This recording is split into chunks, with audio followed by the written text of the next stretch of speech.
Chapter 109. Grandmaster. Xiao Zhao was very shocked after hearing this.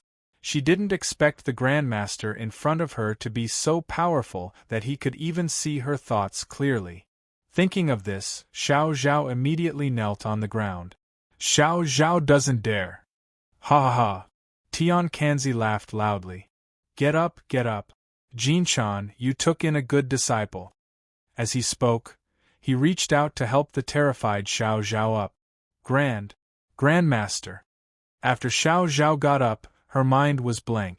She didn't know what to say. I know what you are thinking. I also know your background. Tian Kanzi smiled and said to Xiao Zhao. Although you are Baihu, your heart is kind. It is rare.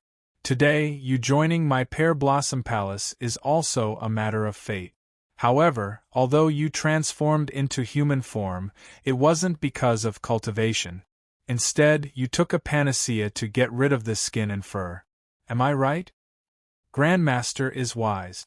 Xiao Zhao said. I did take a panacea to transform into human form. Yes. As Tian Kanzi spoke, he reached out his right hand and counted with his fingers. Although you benefited from the misfortune and took a panacea, there is still a tribulation in your life. So be it. Tian Kanzi said. Since you are my disciple today, I will pass you a strand of spirit energy. It will be used for your tribulation in the future. As for whether you can safely pass through the tribulation, that will depend on your luck. After Tian Kanzi finished speaking, he immediately pressed his palm on Xiao Zhao's head. A strand of white light slowly surged out from his palm. It followed Xiao Zhao's head and directly rushed into her 8 extraordinary meridians. Xiao Zhao only felt a warm current spread from the Baihui point on the top of her head to the Yongquan point on the bottom of her feet. Then, it started to rush up from the Yongquan point and flowed along her 8 extraordinary meridians. Finally, it turned into a ball of essence and condensed in her dantian. She immediately felt refreshed and comfortable all over. Every single one of her 36,000 pores felt refreshed and free. Tian Kanzi withdrew his palm with a smile. Xiao Zhao, Jinchan immediately said when she saw this. Hurry up and thank Grandmaster. You're the first one to receive Grandmaster's spirit energy as soon as you enter the sect. Many thanks, Grandmaster. Xiao Zhao knelt on the ground again. Alright, get up. As Tian Kanzi spoke, he said to everyone, Come here, I have something to tell you. As he spoke, he walked to the wooden table under the pear tree in the courtyard. No one dared to be negligent. They followed closely behind and stood by the wooden table. Take a seat, Tian Kanzi said. Jinchan and the other 4 immediately sat down, while the other 5 disciples stood behind them. I hurriedly gathered all of you here because I have a few things to tell you, Tian Kanzi said. I am about to leave for a trip overseas. I will not be back in a short period of time. During this period of time, no matter how urgent the 5 of you are, put aside your urgent matters and stay in Miaojiang. Master, Jin Kan hurriedly asked, why are you going overseas? When will you be back? I am going overseas to visit someone. As for when I will be back, I am not sure. It will be at least a few months or at most a year. Tian Kanzi said, Before I return, the 5 of you have to guard Pear Blossom Palace. You cannot leave Miaojiang. Even if you have urgent matters to attend to, you can only let your disciples do it for you. Do you understand? Yes, Master. The 5 answered in unison. Master. Mu Sin asked, What happened? Yes, Master. Tu Kuan also asked, What happened? You want all 5 of us to stay in Miaojiang. I observed the sky at night and saw evil aura soaring to the sky in the southeast. Tian Kanzi said, I pinched my fingers and divined. I found out that an extremely and evil power is heading south. This power has a strong background. In half a month, or at least a few days, this power will spread to Miaojiang. It might even come to Pear Blossom Palace. What? The burly Huiyen exclaimed. Our Pear Blossom Palace has always stood aloof from worldly affairs. What are they doing here? Green Shaman Scripture. Tian Kanzi said calmly. After the five heard this, they were shocked. Shui Ling sneered. They have eaten a bear's heart and a leopard's gall. They dare to covet Master's Green Shaman Scripture? I think they don't want to live anymore. Master, what should we do? Should we take the initiative to face the enemy? Jinchan asked. No, you can't make the first move. Tian Kanzi said. After I leave, you have to pay close attention to the movements of the important roads in Miaojiang. Secretly release goo worms and send disciples to guard them to prevent the villagers from being poisoned by goo. Also, set up a barrier outside Pear Blossom Palace and set up a 5 elements formation. If the other party is still unwilling to give up and insists on breaking into the palace, Tian Kanzi paused. Kill! Yes. The 5 answered in unison. After I leave, listen to your eldest senior sister's arrangements. Tian Kanzi said, do not act on your own accord. Yes. The 5 answered again. Jinchan, come in with me. Tian Kanzi said, I have something to say to you. Saying so, he got up and walked into the wooden house. Yes, master. Jinchan immediately got up and followed Tian Kanzi into the house. After entering the house, Jinchan closed the door and stood at the side with her hands by her side. After I leave, you must not lower your guard. Tian Kanzi said, among the 5 of you, you and Mu Xin are the most steady. But in terms of cultivation and wit, Mu Xin is not as good as you. This time, I will leave Pear Blossom Palace to you. Don't disappoint Master. Master, don't worry. Disciple will not disappoint Master. Jinchan answered. Tian Kanzi changed the topic. Have you been to Yi Clan recently? Yes. Jinchan said honestly. Have you seen Yi Yun? Tian Kanzi continued to ask. Yes. Jinchan answered. How is he now? Tian Kanzi asked. He is fine. Jinchan answered. I saw your qi and blood fluctuating and your primordial spirit scattered. Did you fall in love again? Tian Kanzi asked. Jinchan was shocked after hearing this. She hurriedly said, Disciple does not dare. Ha! Tian Kanzi laughed. Our cult does not oppose marriage between men and women. I also know that Yi Yun is still deeply in love with you. However, Yi Clan has its rules. You do not have to force it. Put these feelings aside and focus on protecting Miaojiang and Pear Blossom Palace. Let's talk about the future in the future. Disciple knows her mistake. Jinchan said. There is nothing wrong or right. You will slowly understand in the future. Tian Kanzi said. I see that your disciple Xiao Zhao is also entangled in love. She is as infatuated as you. Her talent is not below you. However, Tian Kanzi paused and said, This girl has 3 major disasters in her life. If she can pass these 3 disasters in the future, she will not be an ordinary person. 3 disasters? Jinchan frowned after hearing this. Master, please explain. This is heaven's secret. It is useless to say more. Tian Kanzi said, Everything depends on her. Jinchan nodded. Oh right, Master. Jinchan suddenly thought of something. A few days ago, I met eldest Shixiang. Wu Du. Tian Kanzi asked, He returned to Middle-earth? Yes. Jinchan answered. You fought? Tian Kanzi asked. Yes. Jinchan said and told Tian Kanzi the situation at the time. Wu Du is extremely greedy, but he still has you in his heart. Otherwise, he would not have been defeated so easily by you. Tian Kanzi said. Master, you mean, he lost to me on purpose? Jinchan heard the meaning behind her master's words. Wu Du's flying locust formation is powerful, but it is not his ultimate skill. Tian Kanzi said, Not to mention others, the python in his hand is several times more powerful than the flying locust formation. Not to mention his own cultivation. He has been learning from me for many years. I know how many skills he has. The two of you are on par with each other in cultivation. If both of you used your true skills, you should be evenly matched. Jinchan was silent after hearing this. It seems that Wu Du did not use his true skills in that battle. Alright, it is about time. I should get going. Tian Kanzi stood up and waved his hand. A green sword hanging on the wall instantly disappeared and then appeared in his hand. This was a normal thing.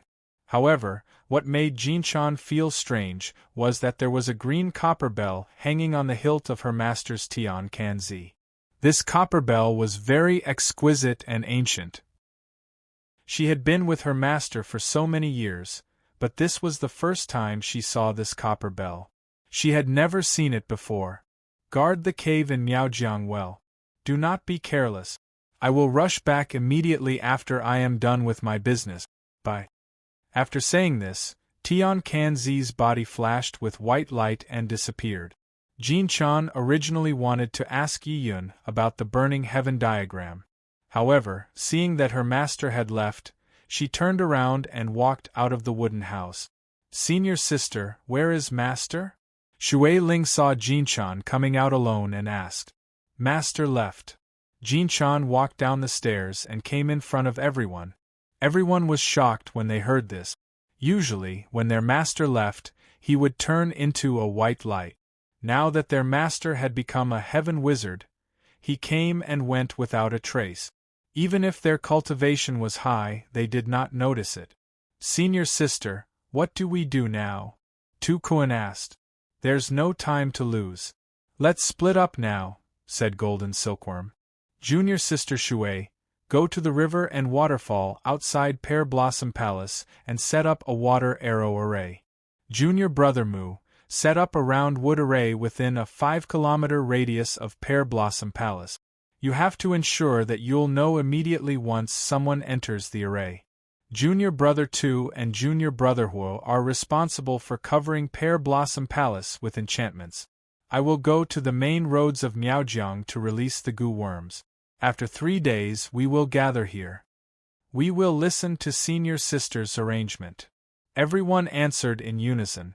With that said, the 5 of them led their respective disciples out of Pear Blossom Palace. They each displayed their divine abilities and left separately. Chapter 110. After Yi Yun, Yi Kong, and Yi Chen left the Forbidden City, they used their movement techniques to run along a deserted path. It was already dawn when they left the capital. The 3 of them bought 3 fast horses and continued on their way without resting. They walked like this for 3 days. On the evening of the 3rd day, the 3 of them finally stopped at the foot of a mountain. Master, where is this? Yi Chen asked. Get off the horse and go up the mountain. As Yi Yun spoke, he got off the horse and slapped the horses but heavily with his palm. The horse neighed in pain and galloped away. Yi Yun immediately stepped up the mountain.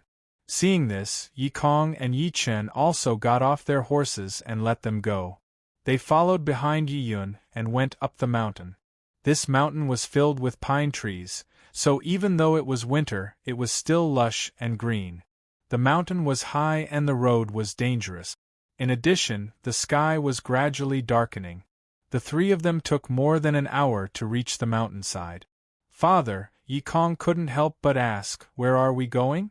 Why did you bring us here? We're almost there. You'll know when we get there, Yi Yun said as he continued to walk up the mountain. Yi Kong and Yi Chen could only continue to follow behind after hearing this. The higher they went, the steeper the mountain path became. In the end, the 3 of them were no longer walking. Instead, their bodies were almost pressed against the stone wall. Helpless, the 3 of them used a light body technique and quickly climbed up. We're here, Yi Yun, who was at the front, said as he stopped on a flat stone platform. Yi Kong and Yi Chen immediately jumped onto the stone platform one after the other. Even now, they still didn't know what Yi Yun was up to. Seeing that there was no one around, Yi Yun took out the Head of Household Command medallion from his waist. This Head of Household Command medallion was an heirloom passed down from generation to generation in the Yi clan. It was the size of a palm and was neither gold nor jade. It was completely red. Because the Yi clan was a family of weaponsmiths, there were two things that couldn't be separated from when they were forging weapons. The metal used to forge the weapons and the fire used to forge the weapons. Therefore, this head of household command medallion was made from an extremely rare red type of wrought iron. Its shape was shaped like a flame, and there was an ancient seal, Yi character in the middle. There were actually two head of household tokens. The one given to Yi Ming back then was the second one. After Yi Yun took out the head token, he gently pushed the stone wall with his hand. The stone wall suddenly caved in, revealing a palm-sized groove. The shape of the groove was exactly the same as the head token in Yi Yun's hand. After the groove appeared, Yi Yun directly placed the head token in his hand into the groove. There was a creaking sound from the stone wall behind them, followed by the sound of gears turning. Then, the stone wall behind them rumbled, and a stone door that could only allow one person to enter appeared in front of the three of them. "Follow me in." After saying that, Yi Yun took the lead and entered the stone door. Yi Kong and Yi Chen looked at each other in surprise, and then entered one after another. After the three of them entered, the stone door automatically closed with a rumble. After the stone door closed, the cave was pitch black. They couldn't even see their own fingers. "Cover your eyes. Don't blur them," said Yi Yun in the dark. "Blur them?" Yi Kong and Yi Chen didn't know what Yi Yun meant. It was so dark. How could they blur their eyes? Even if they lit a match, it wouldn't blur their eyes. "Who?" Yi Yun blew on the match in his hand. As the match was lit, a large silver light instantly lit up, dazzling Yi Kong and Yi Chen's eyes. The two of them hurriedly covered their eyes with their arms to block the bright light. After the two of them adjusted to the silver light, they immediately put down their arms and looked into the cave. With one look, the two of them were immediately stunned by the scene in front of them. In front of them was an extremely wide cave. It was about 300 feet long and 20 feet wide. On the wide ground, rows and rows of shining silver bricks formed a dozen walls. The bright light just now was caused by the light reflected by these silver bricks. This. Yi Chen was so shocked by this scene that he couldn't speak coherently. This is the Yi clan's secret hiding place," said Yi Yun, as he lit a candle in the corner with a match. "Silver House." "Silver House?" Yi Kong and Yi Chen were shocked when they heard this. So this was the legendary hiding place of the Yi clan. It was said that during the Yi clan's glory days, they had so much money that they couldn't fit in a house. They even cast gold into a big ball and buried it underground. At first, they thought that this was just an exaggeration. Now they understood that these legends were not groundless. The two of them walked down the stone steps and came to the front of the silver wall. They each picked up a silver brick and looked at it carefully. These silver bricks were different from the ones on the market. They were real bricks. They were 7 inches long, 3 inches wide and 2 inches thick. They were about the same size as the bricks made in the kiln. Its entire body was extremely smooth, and its shiny white walls filled the entire cave. Yi Chen did a rough calculation. These silver bricks added up to no less than 10 million taels of silver. As you can see, other than the banknotes, the Yi clan's cash is all here, Yi Yun said as he lit the candles in the other 3 corners. These candles were as tall as a person and as thick as a water bucket. They were made with a secret material. If they burned day and night, they could last for 10 years. As the giant candles in the 4 corners lit up, the entire hall became brighter. The silver light was dazzling. "Father," Yi Kong asked, "why did you bring us here?" "Yes, master," Yi Chen also said, "this hiding place of the silver should be a top secret. Why did you bring us here?" "You're right," Yi Kong blew out the match in his hand and said, "this hiding place of the silver has always been known only by the master. Moreover, only the current master can open it. However, it's different now. Now that the imperial court is arresting the Yi clan, the 3 of us have become the court's most wanted criminals. I'm afraid that if something happens to me one day, the secret of the Yi clan will be sealed forever. Yi Yun said as he touched the silver wall with his hand. The two of you are the ones I trust the most among all the branch masters of the Yi clan, so I brought the two of you here. Father, you're thinking too much. Yi Kong heard Yi Yun's words and felt a trace of sadness in his heart. With father's cultivation, how could anything happen to you? Master, big brother Yi Kong is right, Yi Chen also said. Although the Yi clan has been stripped of their power and is wanted by the imperial court, the Yi clan has long been moved out of the country. Most of their wealth is still there and their vitality has not been harmed. Master, you're thinking too much. Although you're not wrong, I'm the master. I have to prepare for the worst, Yi Yun said calmly. This time, on the surface, it's the imperial court against the Yi clan. In reality, there's another power behind the scenes that's manipulating the imperial court to go against our Yi clan. If I'm not wrong, that Xuanji is just a chess piece. Matsumoto Takeyoshi, Yi Kong said. It should be him, Yi Yun said. Master, what should we do now? Yi Chen said. Right now, we're at the cusp of the storm. There are pictures of us everywhere. Yi Yun said. Unless it's absolutely necessary, we can't casually show ourselves. Let's lie low for now. Master, aren't you thinking too much? Yi Chen said. The three of us can completely disguise ourselves. Those soldiers won't be able to recognize us, let alone find us. Even if they do find us, what can they do? You're thinking too simply, Yi Yun said. Being wanted by the soldiers is secondary. I'm worried that Matsumoto Takeyoshi will send masters to secretly track us down. Those people are not ordinary people. Last time at the ancestral home, if Yi ancestor hadn't appeared in time, I'm afraid our Yi clan would have been destroyed. Master, your meaning is? Yi Chen asked. Let's stay in this silver house for a few days first, Yi Yun said. There are several large secret rooms next to this silver house. There's water and food in there, enough to feed hundreds of people for 2 years.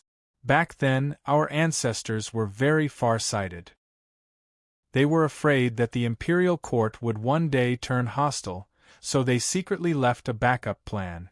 To tell you the truth, other than this silver house, the Yi clan also has 2 important places, the Golden Hall and the Jade Pavilion. There are several times more gold and jade articles there than here, and there's also more food stored there than here. There are also many weapons. What? Golden Hall? Jade Pavilion? Several times? Yi Yun's words shocked Yi Kong and Yi Chen. They knew the Yi clan was rich, but they didn't expect it to be this rich. What they admired even more was the foresight of the Yi clan ancestors. What, do you think the Yi clan is too rich? Yi Yun looked at the shocked Yi Kong and Yi Chen and said with a smile. Yi Kong and Yi Chen nodded. Ha ha ha! Yi Yun laughed. This is actually very normal. The Yi clan has been in control of the military for nearly 1,000 years, and there are pawnshops everywhere. In addition to the Yi clan's golden name, of course they are rich. After such a long time, this wealth is not enough. Yi Kong and Yi Chen sighed when they heard this. It was not an exaggeration to describe the Yi clan's wealth as rich as a country. Don't just stand there, come and rest, Yi Yun said as he pushed open another stone door in the wall and walked in. Yi Kong and Yi Chen listened and followed Yi Yun into the stone house next door. After Yi Yun lit up the huge candles in the stone house, Yi Kong and Yi Chen saw the furnishings in the house. After seeing it, they secretly admired the wisdom of the Yi clan ancestors. This stone house was very spacious, about the same size as the place where the silver was stored. In the middle of the house was an extremely wide rectangular stone table, and beside the table were dozens of stone chairs neatly arranged. In addition to the stone table and chairs, there were a large number of stone beds. These stone beds were close to the 4 walls and were covered with thick straw mat. Each bed had a set of bedding neatly folded. In order to save space, all the beds were bunk beds, enough to easily accommodate dozens of people. In addition, there was a stone vat that was half the height of a person. From the dark traces inside, it was probably used to make a fire to keep warm. There is another stone room next door that is exactly the same, Yi Yun said. Of these two stone rooms, one is for men, the other is for women and children. At the back is a place to store food, there is also a kitchen and a toilet. Oh yes, there are also dozens of large water vats used to store water and bathe. The ancestors were very thoughtful to actually have such a place. Yi Chen looked around and said with emotion. Yi Kong nodded. He knew that the Yi family had a lot of secrets, but he did not expect that the Yi family had such a place of refuge. According to the oral legends passed down from generation to generation, these three places have been used many times, and each time, the Yi family has been able to avoid a great disaster, Yi Yun said as he stroked the stone table full of traces. Every time there was a change of dynasty and years of war, all the Yi family members would be arranged to stay in these three places. But in order to keep it a secret, all the people who entered these three places would be blindfolded and secretly brought directly to this stone room. The stone room where the gold, silver, and jade items were stored was sealed with a mechanism. Except for the head, no one knew about it. When the war was over and the world was at peace, these people would be blindfolded again and secretly taken away in a carriage. So the Yi family members who entered these three places only knew that there was a refuge, but did not know the specific location, let alone the place where the gold, silver, and jade items were stored. The ancestors were very thoughtful. Yi Chen heard Yi Yun's words and sighed. We will stay here for the time being. When the situation is not so tense, we will leave tonight. Yi Yun said as he sat on the stone chair. Head, where are we going? Yi Chen asked. Chapter 111. Baka. Slap. Slap. Two heavy slaps landed on Xuanji's face from both sides. Hi! Xuanji stood stiffly in place, his arms clasped together as he bowed and nodded. Matsumoto Takeyoshi was so angry that his face turned green. I only told you to hide by the Emperor's side. When did I tell you to act on your own accord? Matsumoto Takeyoshi shouted. My lord, I was just anxious to gain merit. Xuanji lowered his head and said, I wanted to capture Yi Yun and force them to hand over the armament forging manual and offer it to my lord. Idiot! Matsumoto Takeyoshi cursed. Do you think they're that easy to deal with? Hattori Chixio, Fujiwara no Chiko, and Suaming Hall's Chi Yao. Those three experts couldn't even defeat the Yi clan. You want to obtain the armament forging manual with that little bit of skill of yours? Idiot! Not only did you expose your identity, you also alerted the enemy and made the Yi clan take precautions. This subordinate knows his mistake and deserves 10,000 deaths. Xuanji bowed. 10,000 deaths? You Han people really know how to talk, Matsumoto Takeyoshi sneered. Dying once is enough. What 10,000 deaths? If I wanted you to die, a single strike would be enough. Who would be in the mood to stab you 10,000 times? My lord is right. Please punish me. Xuanji bowed at a 90-degree angle. What's the use of punishing you? Matsumoto Takeyoshi asked. Let me ask you, how is the great Ming Emperor now? Is he dead or alive? My lord, I've put him under house arrest. Furthermore, I've brought this back for my lord. Xuanji took out an item wrapped in yellow cloth, stepped forward, and presented it to Matsumoto Takeyoshi with both hands. What is this? Matsumoto Takeyoshi glanced at it, but didn't take it. Master, this is the Imperial Jade Seal, Xianji said, looking up. As soon as he finished speaking, the eyes of the two experts behind Matsumoto Takeyoshi lit up at the same time. Matsumoto Takeyoshi's eyes lit up when he heard this. Oh? Matsumoto Takeyoshi raised his eyebrows and asked. Exactly. Under my interrogation, the Emperor finally handed over this item. Today, I offer it to you as a token of my loyalty. Matsumoto Takeyoshi reached out and untied the yellow silk on Xuanji's hand. As soon as the yellow silk was undone, A 4-inch square jade seal glowing with white light immediately appeared in front of everyone. There were 5 dragons on top of the jade seal, and the seal was smooth and warm. On the bottom of the seal, there were 8 ancient seal characters that read, "By the mandate of heaven, live forever and prosper." Apart from the emperor, who else in the great Ming dynasty knows about this? Matsumoto Takeyoshi looked at the jade seal and asked. Apart from this subordinate and the emperor, there is no third person who knows, Xianji immediately replied. That's good. Matsumoto Takeyoshi covered the jade seal with the yellow silk again. Take it back and give it to the emperor. The 2 experts behind him frowned. They didn't understand why Matsumoto Takeyoshi would do this. It must be known that the imperial jade seal was no small matter. Ever since Li Si of the Qin dynasty had been ordered by the first emperor of the Qin dynasty to use the jade annulus of He to carve this jade seal, it had been passed down from one emperor to the next. As a token of divine imperial power, legitimate, it was worshipped like a rare treasure, an important treasure of the country. Obtaining it symbolized that the bearer of the seal had received the mandate of the heavens, while losing it meant that the country's destiny had come to an end. Many generations of people who coveted the imperial power had died for this jade seal, and this jade seal had changed hands time and time again. Now that this jade seal was placed in front of Matsumoto Takeyoshi, he had Xianji take it back to the palace and give it to the emperor. Master, you mean? Xianji didn't understand Matsumoto Takeyoshi's intentions. The jade seal is gone, and the emperor has not attended court for a long time. There are bound to be people in court who are suspicious, Matsumoto Takeyoshi said. Return the jade seal to the emperor, and let him attend court as usual. Attend court? Xianji asked doubtfully. Wouldn't that mean, you can poison him and force him to issue an edict that you are the head of the assistant ministers and give him a little antidote on a regular basis. In this way, you can hold the emperor and order his vassals without letting anyone see any clues, Matsumoto Takeyoshi said. Master is wise, I can only look up to you in the dust.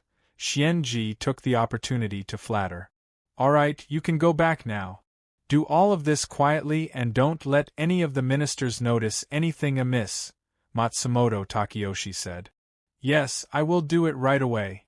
But, Xianji stuttered. But what? Matsumoto Takeyoshi frowned. My antidote, Xianji said. Give it to him, Matsumoto Takeyoshi said impatiently. As soon as Matsumoto Takeyoshi finished speaking, someone immediately walked over and handed a small porcelain bottle to Xianji. Xianji hurriedly took the bottle, poured out a pill, and swallowed it. Report back in a month, Matsumoto Takeyoshi said. Yes, I will take my leave. Xianji put the jade seal into his pocket, bowed, and left. After Xianji left, Matsumoto Takeyoshi slowly walked back to his seat, not saying a word. Why didn't Mr. Matsumoto leave the jade seal behind? The man in blue behind Matsumoto Takeyoshi asked. At worst, we could just make a replica and let him take it back. If it's the real heirloom seal, I'll keep it, Matsumoto Takeyoshi said calmly. The man in blue and the man in white immediately frowned. Do you mean to say that the jade seal is fake? The man in white asked. The jade seal he brought is no ordinary item, but, Matsumoto Takeyoshi said, it's not the heirloom seal. Is Xianji deliberately deceiving you? The man in blue frowned. That's not it. Matsumoto Takeyoshi picked up the teapot on the table and poured tea into his cup. He doesn't have the guts. He's been poisoned. If he doesn't take the antidote regularly, he won't be able to keep his life, the man in blue said. He shouldn't be deceiving you. Speaking of the antidote, the man in blue said. Why didn't Hattori Chishiong and Fujiwara no Chiko return? With their cultivation, even if they aren't a match for the Yi clan, they shouldn't be unable to escape. Could it be, it's not just them? Matsumoto Takeyoshi took a sip of tea and slowly said. You don't know this, but great god Setion sent an expert to help me. However, Matsumoto Takeyoshi said with a frown, he also failed. Expert? What expert? The man in blue asked. It can't be some shrimp soldier or crab general, right? Shrimp soldier or crab general? Humph. Matsumoto Takeyoshi sneered. This person has cultivated for over 1,000 years. He's one of the 10 great guards of great god Setion, the cat demon Juju Junichiro. Don't you think he's a shrimp soldier or crab general? After the man in blue heard this, he didn't say anything else. The man in white slightly knit his brows after hearing this. I never thought that the Yi clan would be so hard to deal with. The others are still easy to deal with, Matsumoto Takeyoshi said. With Juju Junichiro's help, victory was already in our grasp. I never thought that Yi Ming would appear at the most crucial moment. This person's cultivation is so high that even great god Setion has to show some respect to him. The 1,000-year-old Juju Junichiro couldn't even take a single move from him before being defeated. You too can imagine just how high this person's cultivation is. After the man in white heard this, his brows knit even tighter. If it was anyone else, he wouldn't even put them in his eyes. However, if it was great god Setion's 10 great guards, it wasn't a joke. Their cultivation was high and their battle strength was strong. It was far from what Hattori Chishion could compare to, but he was defeated in a single move. Just how high was Yi Ming's cultivation? After the man in blue heard this, he was also shocked. He never thought that the Yi clan would have such a powerful expert. It seems that he had underestimated the Yi clan's strength. Hattori Chishion and Fujiwara no Chiko, they should still be alive, Matsumoto Takeyoshi said. Hattori Chishion has a lot of special technique. It's not impossible for him to suppress the poison in his body. Humph. Matsumoto Takeyoshi smiled. Perhaps he wasn't poisoned at all. Wasn't poisoned? The man in blue asked. Didn't he drink it on the spot? His robes are wide, who knows if he poured the wine into his sleeves? Matsumoto Takeyoshi said. As for Fujiwara no Chiko, she is eager for revenge, and wants to gain my trust. She shouldn't betray me so quickly.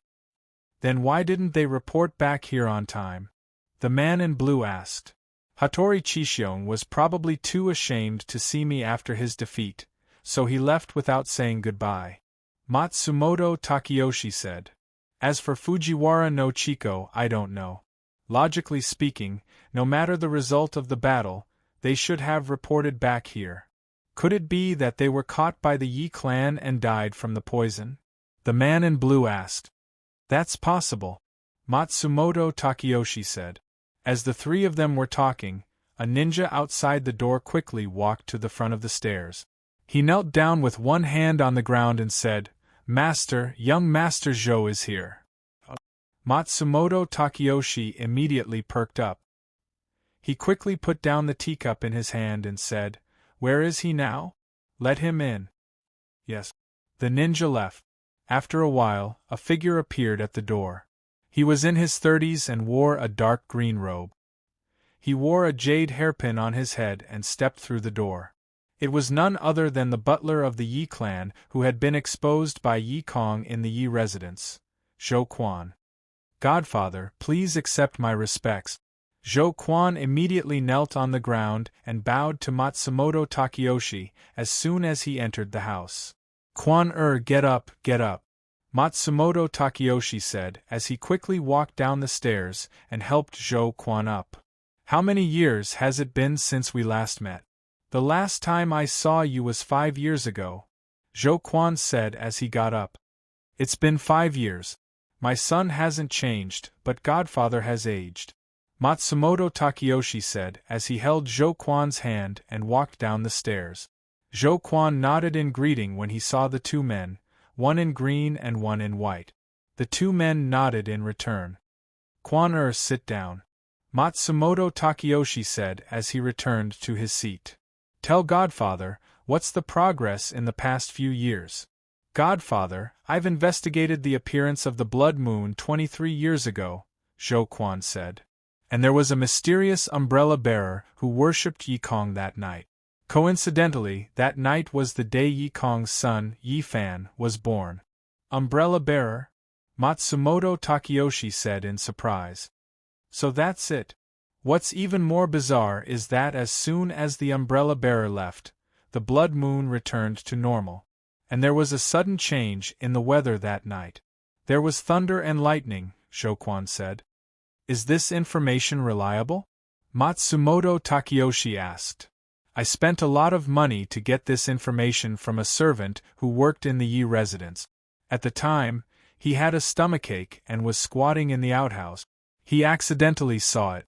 It's absolutely reliable, Zhou Quan said. Matsumoto Takeyoshi said. This person can't be left alive. Do you understand?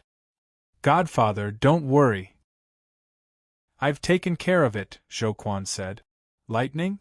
Blood moon? Umbrella bearer? Matsumoto Takeyoshi muttered to himself. Could it really be him? No wonder, no wonder. Godfather, Godfather? Zhou Quan interrupted Matsumoto Takeyoshi's contemplation. Matsumoto Takeyoshi came back to his senses. Who is this him that Godfather is talking about?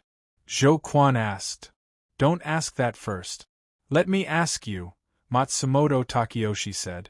You've been lurking in the Yi residence all these years. I'm sure you know the Yi family like the back of your hand.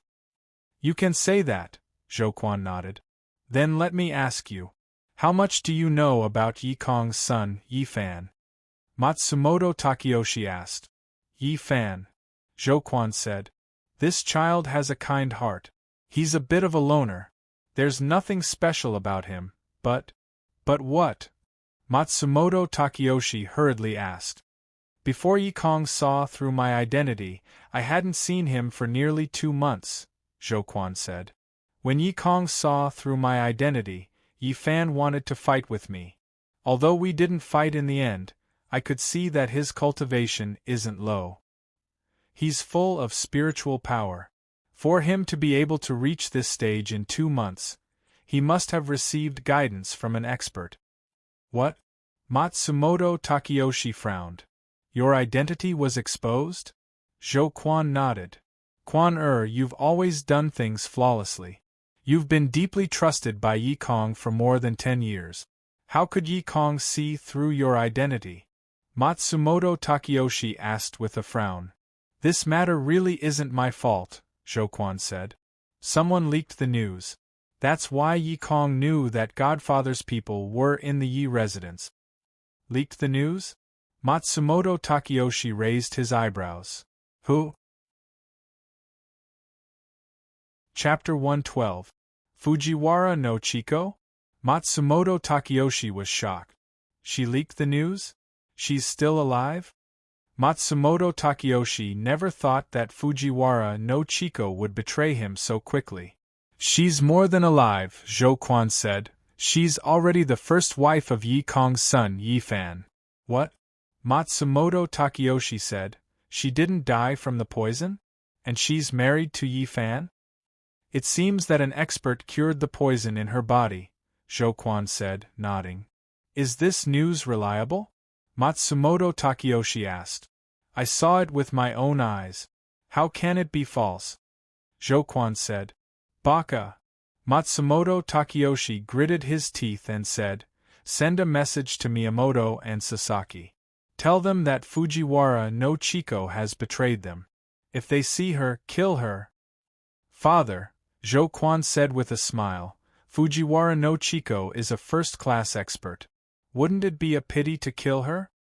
What can we do if we don't kill her? Matsumoto Takeyoshi said coldly. Do you want her to come to me to avenge her father's death? Father, I've already taken care of this matter for you, Zhou Quan said with a smile. Father, you'll definitely be satisfied. Matsumoto Takeyoshi said, What happened? After I learned that Xuanji failed to capture the 3 members of the Yi family, I was sure that the 3 of them would definitely not show up, Zhou Quan said, so I disguised myself as Yi Kong and rushed to the Yi family's residence. He schemed to distract Fujiwara no Chiko and took the opportunity to launch a sneak attack on Yi Fan. Then, he kidnapped Fujiwara no Chiko. Matsumoto Takeyoshi perked up when he heard that. Yi Fan didn't recognize you? I've been lurking in the night house for many years, so I know Yi Kong's figure and footwork like the back of my hand. My figure is similar to Yi Kong's, Zhou Quan said with a smile. Yi Fan missed his father too much, so he didn't notice it. Ha ha! Matsumoto Takeyoshi was very happy to hear that. He laughed loudly and said, "You are indeed my son. Well done. By the way, did you kill him?" "No," Zhou Quan said. "No." Matsumoto Takeyoshi stopped smiling and asked with a frown, "Why?" "Father, you don't know," Zhou Quan said. "According to my observation, Fujiwara no Chiko and Yi Fan have a deep relationship and are very loving. Kidnapping Fujiwara no Chiko could threaten Yi Fan and make him work for us." At that time, Fujiwara no Chiko had already seen through the clues, so she drew her sword and fought with me. I was afraid that Yi Fan would wake up, so I took Fujiwara no Chiko and left the night house directly. Matsumoto Takeyoshi didn't speak after hearing that. "Father, you don't have to worry about this," Zhou Quan said proudly. "After I injured Fujiwara no Chiko, I directly brought her back to Big Brother's house." "Taro?" Matsumoto Takeyoshi immediately asked. "How is he now?" "Big Brother is father's only son. As the saying goes, a tiger father doesn't have a dog son. Big Brother is now in charge of an important position in the Ministry of War and is assisting in the government," Zhou Quan said. "That's good. How is his cultivation now? Has it improved?" Matsumoto Takeyoshi asked. "Big Brother's current cultivation is about the same as mine," Zhou Quan replied. "Then I'm relieved," Matsumoto Takeyoshi said. "That's nothing," Zhou Quan said with a smile. "After I locked Fujiwara no Chiko in Big Brother's house, I didn't expect Big Brother to be attracted to her as soon as he saw her." "Attracted to her?" Matsumoto Takeyoshi's face sank.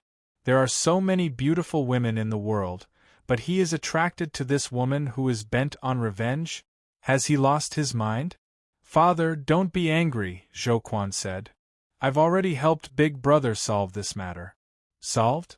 How did you solve it?" Matsumoto Takeyoshi said coldly. "Did Fujiwara no Chiko agree?" "Hee, I won't hide it from father," Zhou Quan said with a smile. "I did something to Fujiwara no Chiko." "What do you mean?"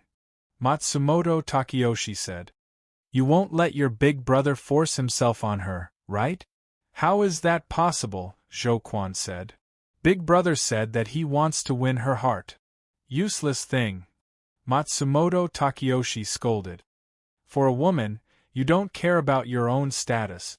It will be difficult for you to achieve great things in the future." "Father, you're exaggerating," Zhou Quan said. "A fair lady is a good match for a gentleman. How can a hero not love a beauty? Big Brother doesn't like other common women, but he fell in love with Fujiwara no Chiko at first sight. I saw that Big Brother didn't want to eat or drink, so I cast a spell to erase Fujiwara no Chiko's memory and arranged a new identity for her. She is Big Brother's cousin." "Erase her memory?" Matsumoto Takeyoshi frowned and asked, "You have such a method?" "Father, have you forgotten?" Zhou Quan said with a smile. "Since I was adopted by you, I have been apprenticed to the Japanese Ghost King for 10 years. This memory-erasing spell was learned at that time." "I see," Matsumoto Takeyoshi said. "Then you're not afraid that she will recover her memory one day?" "Absolutely not," Zhou Quan said. "Father, you can rest assured about this. Even I can't recover the memory that I erased. Erased is erased, just like a person's life. Medicine can't cure a disease. No matter how good the medicine is, it can't cure a dead person." "You mean that Fujiwara no Chiko has completely forgotten all her memories, and even the matter of revenge has been completely forgotten?"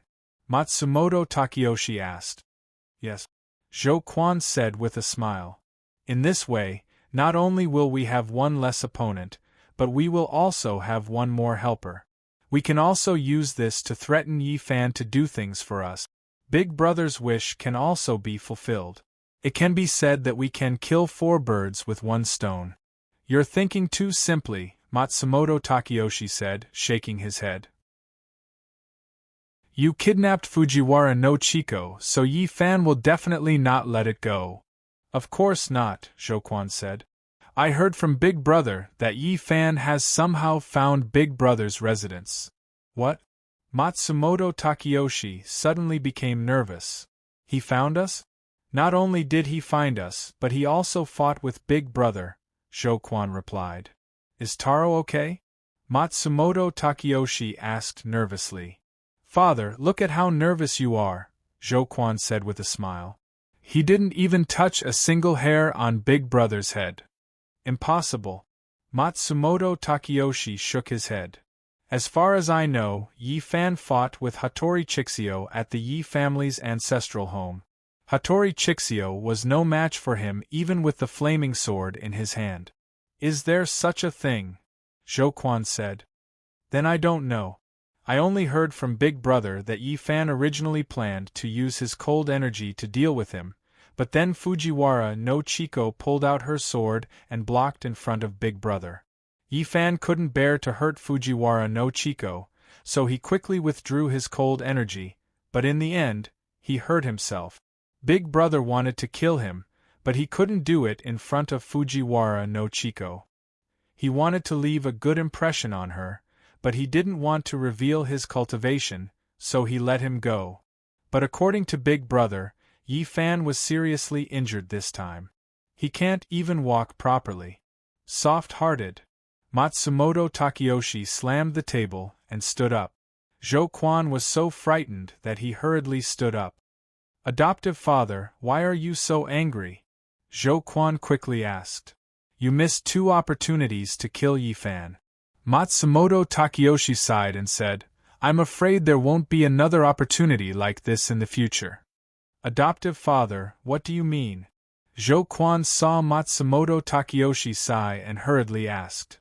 Before this trip to the Great Ming Dynasty, Great God Xie Tian told me in a dream that there are many experts in the Great Ming Dynasty.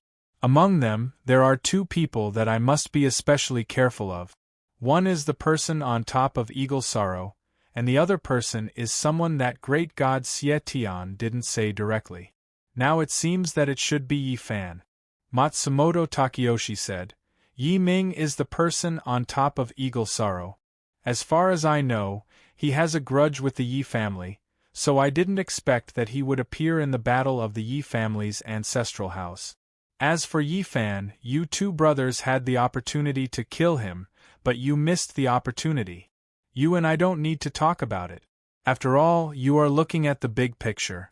But your big brother, in order to leave a good impression on a woman, actually gave up such a good opportunity. This really makes me disappointed. Adoptive father, is Yi Fan really that powerful? Zhou Quan asked. Could Great God Xie Tian's words be false? Matsumoto Takeyoshi said, Great God Xie Tian told me that Eldritch had already reincarnated and was reincarnated in Yi Kong's house. Great God Xie Tian didn't know who it was, but he said that Eldritch's reincarnation will definitely cause the blood moon to appear in the sky. Moreover, there will definitely be an expert who will seal Eldritch's evil energy. Great God told me that I must find the truth and find out who the expert who sealed Eldritch was. However, Yi Kong's house has many servants, many of them are husband and wife, all of them are servants in the Yi family. There are also many children born in the Yi family, so I asked you to hide in Yi Kong's house and secretly investigate this matter. Eldritch? Zhou Quan asked in confusion, who is he? I'm also not very clear. Matsumoto Takeyoshi said, I only heard Great God Xie Tian say that Eldritch was a ruthless character in the past. His cultivation was heaven-defying, and after reincarnating, he is destined to become my mortal enemy.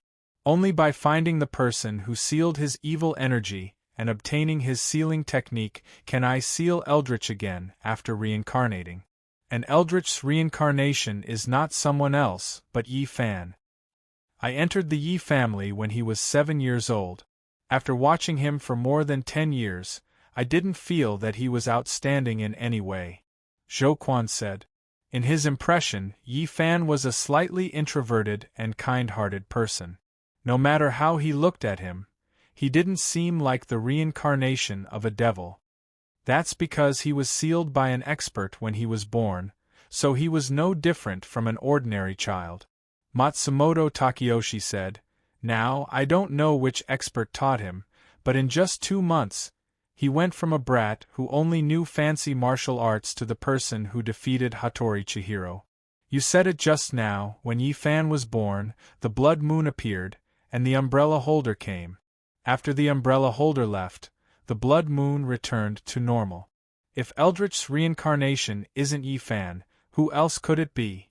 That umbrella holder is the one who sealed Eldritch, and only he can seal Eldritch. Apart from him, there's no one else. Also, you're underestimating Yi Fan too much. If he breaks through the seal one day… Matsumoto Takeyoshi paused and took a deep breath. With your and Taro's cultivation levels, even if the two of you join forces, I'm afraid you won't be able to withstand even one of his attacks. After hearing this, Zhou Quan frowned.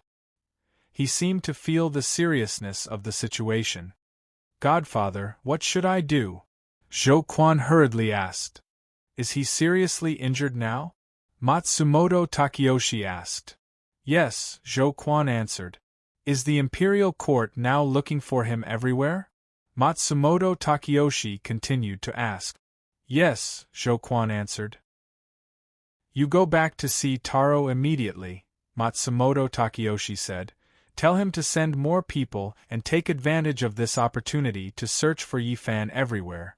Didn't you say that he was injured and couldn't walk steadily? How far can a person who can't even walk steadily go? Send more people to look for him. After you find him, no matter what method you use, no matter what price you have to pay, you have to kill him to prevent future troubles. Yes, Godfather, Zhou Quan said.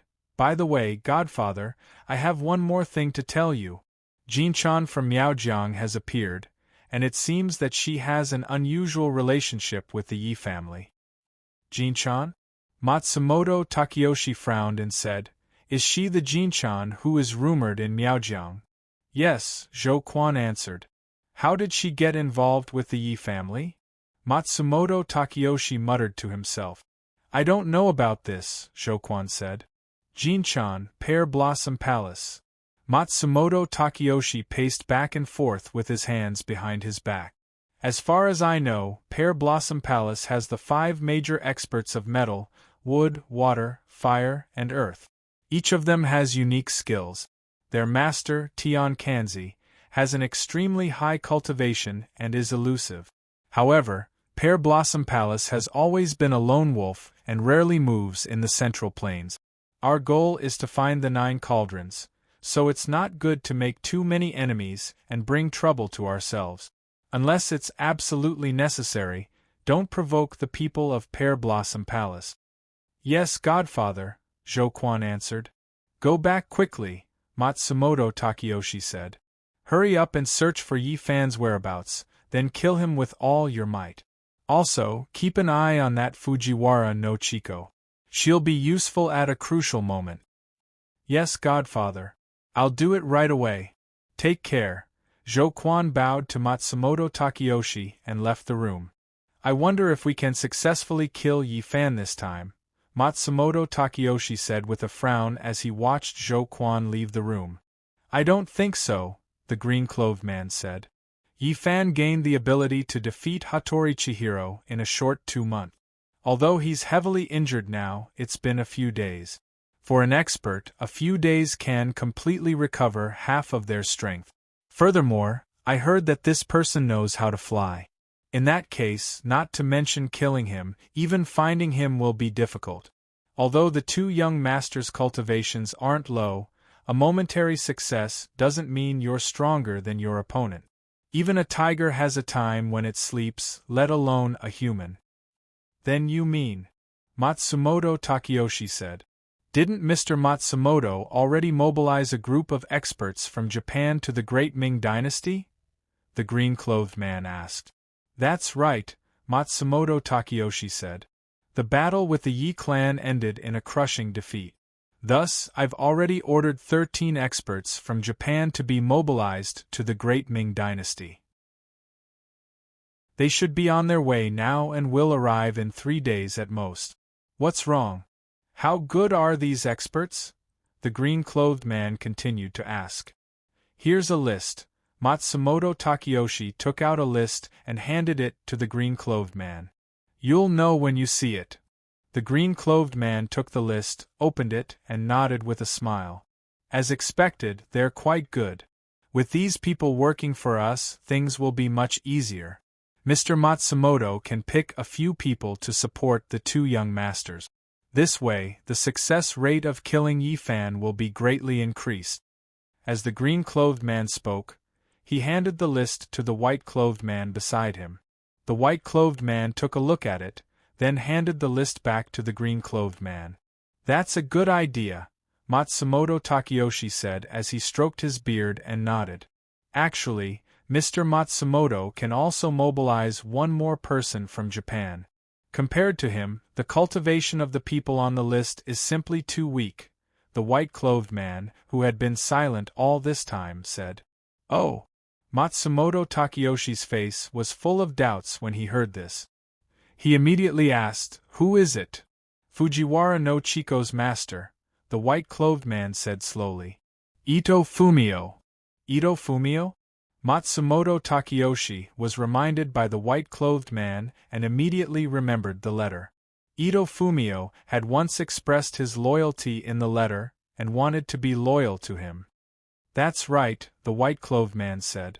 With this person's help, Mr. Matsumoto will be like a tiger that has grown wings. Absolutely not, Matsumoto Takeyoshi shook his head and said. It's true that this person's cultivation is high, but I'm not at ease with this person. As far as I know, he usually has a pure heart and is indifferent to fame and fortune. Don't you find it strange that he suddenly expressed his loyalty to me? The white-clothed man nodded and did not speak. Chapter 113. Drip, drip. It was the sound of water dripping. Yi Fan gradually regained consciousness as he slowly opened his eyes. He slowly propped up half of his body and observed his surroundings. Where am I? Yi Fan muttered to himself as he slowly crawled up from the ground. He realized that he was in a bamboo forest. A gentle breeze blew, causing the green bamboos to sway. The bamboo leaves rustled in the wind. In the middle of the bamboo forest there was an ancient well. The ancient well looked very ancient. A few drops of dew dripped into the ancient well from the leaves of the tall green bamboos beside it, producing a dripping sound. You need so much time to regain consciousness while wearing the flawless dermic robe.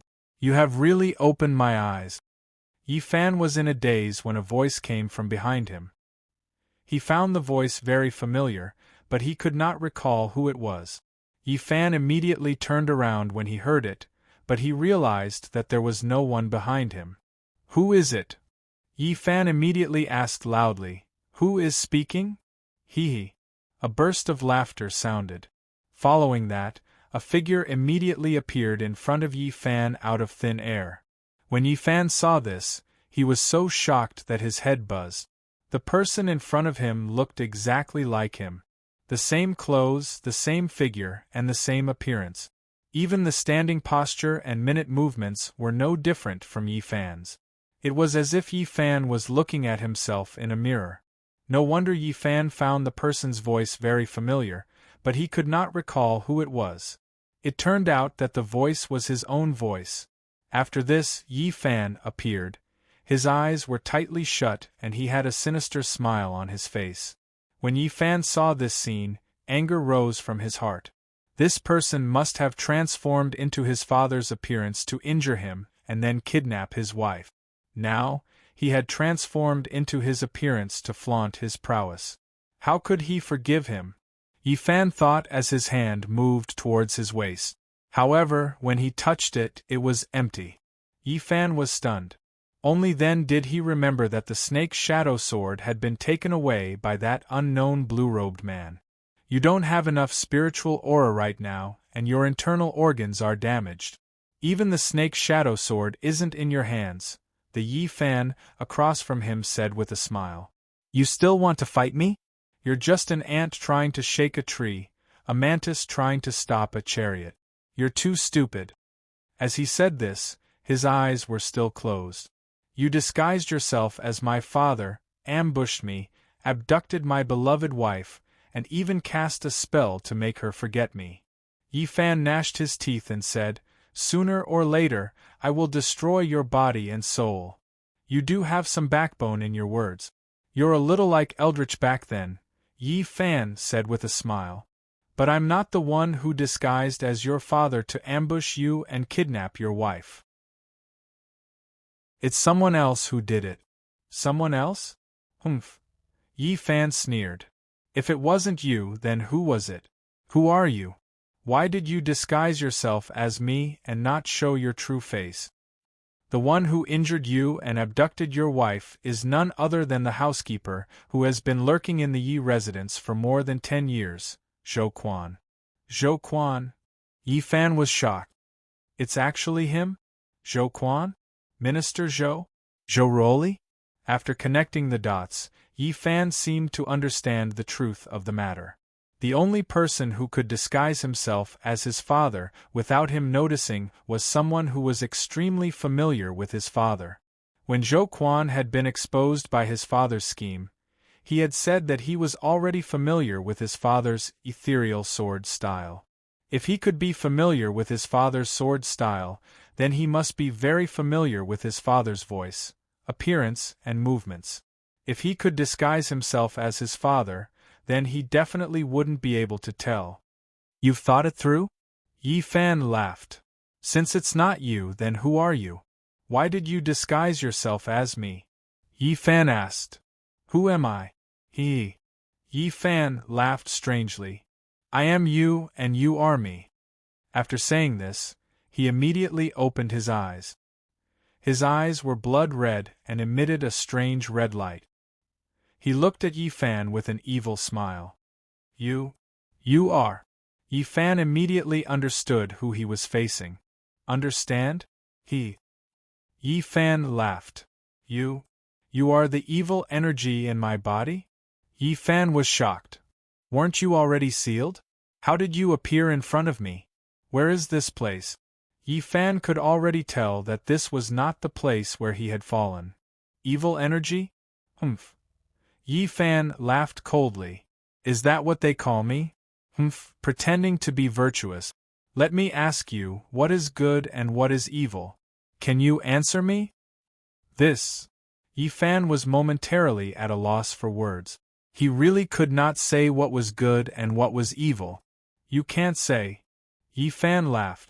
All right, then let me ask you a simple question. Are your father, Yi Kong, and your grandfather, Yi Yun, considered as good? Of course. Yi Fan answered without hesitation. On Eagle Grief Peak, is Yi Ming's demonic saber considered evil? Yi Fan asked again. Yi Fan did not know how to answer this question. Yi Ming had stripped his own demonic nature to refine the demonic saber. Truthfully speaking, it was indeed evil. Answer me. Yi Fan said. Yes. Yi Fan answered honestly. Then, I don't understand. Yi Fan paced back and forth with his hands behind his back. He slowly said, Since your father, Yi Kong, and your grandfather, Yi Yun, are considered good, then why do they still kill people? As far as I know, many people have died at the hands of the father and son duo. Many people have indeed died at their hands, but they were all people who deserved to die. They were evil people.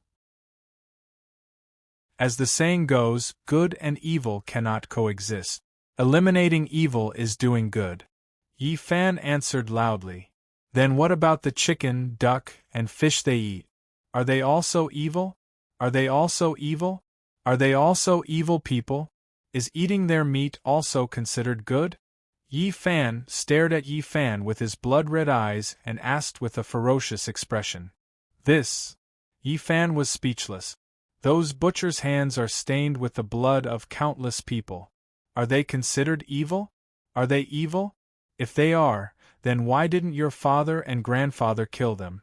If they aren't, Yi Fan said with a sinister smile, then aren't they tacitly allowing the survival of the fittest and bullying the weak? Yi Fan frowned and didn't say anything. Let's talk about Yi Ming.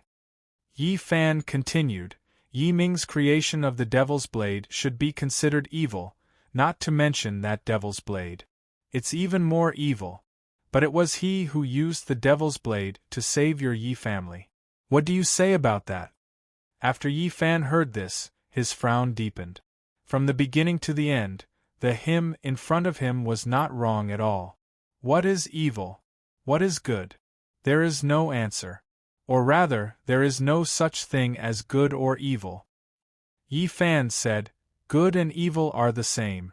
It just depends on whose standpoint it is. Am I right? When Yi Fan heard this, he didn't comment.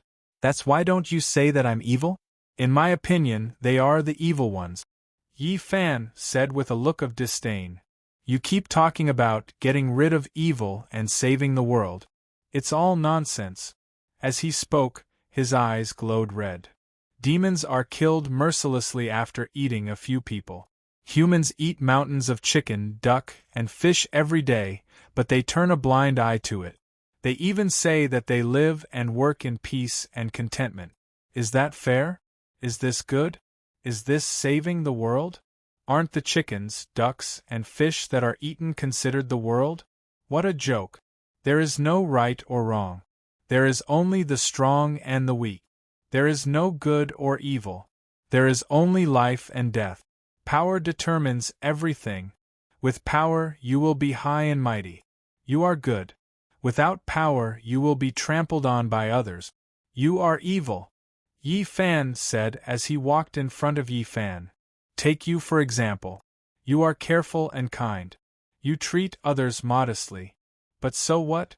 Weren't you ambushed and your wife kidnapped? Did you do anything wrong? No. But why do you have to suffer all this pain? There is only one reason, and that is that your strength is too weak, too weak. When Yi Fan heard Yi Fan's words, his mentality gradually changed. He felt that what Yi Fan said was very reasonable and not wrong. If he really had great power, he wouldn't have been ambushed successfully, he wouldn't have lost his beloved wife, and he wouldn't have been mocked by Minister Zhou with a look of disdain. Look at yourself now, TSK, TSK, TSK. Yi Fan circled around Yi Fan and looked him up and down. Ask yourself, what did you give up for everything that you have now when you were just a normal person? You didn't sacrifice anything. You gained everything for nothing. After Yi Fan heard this, he looked at Yi Fan angrily. Since he was young, he had trained hard in his ultimate skills, the cold air and the snake shadow sword. Only he knew how much pain he had suffered. But Yi Fan said that he had gained everything without sacrificing anything. He felt that Yi Fan didn't understand him at all. What? You can't accept it? Yi Fan sneered. Do you feel that I have wronged you? Let me tell you, I've seen everything you've done since you were young. What you've done, what you've seen, what you've heard, and even what you've thought, I'm very clear. Because I'm you, and I'm right here with you. As Yi Fan spoke, he reached out and tapped Yi Fan's head. Yi Fan stubbornly slapped Yi Fan's hand away. Don't touch me, Yi Fan said coldly. You still can't accept it? Humph. Yi Fan sneered. Then I will hurt your pride. I will make you understand and wake up. Yi Fan said as he clasped his hands behind his back. Let's talk about it one by one. First, who gave you your source of income? Your father. Without your father, would you be able to stretch out your hand and open your mouth to eat? Would you be able to spend money extravagantly? Would you be able to read, write, play music, and practice swordsmanship? Second, who gave you your spiritual energy? Brother Kim gave it to you. Without him using pure yang spiritual energy to open up all the meridians in your body, you wouldn't have the cultivation you have today.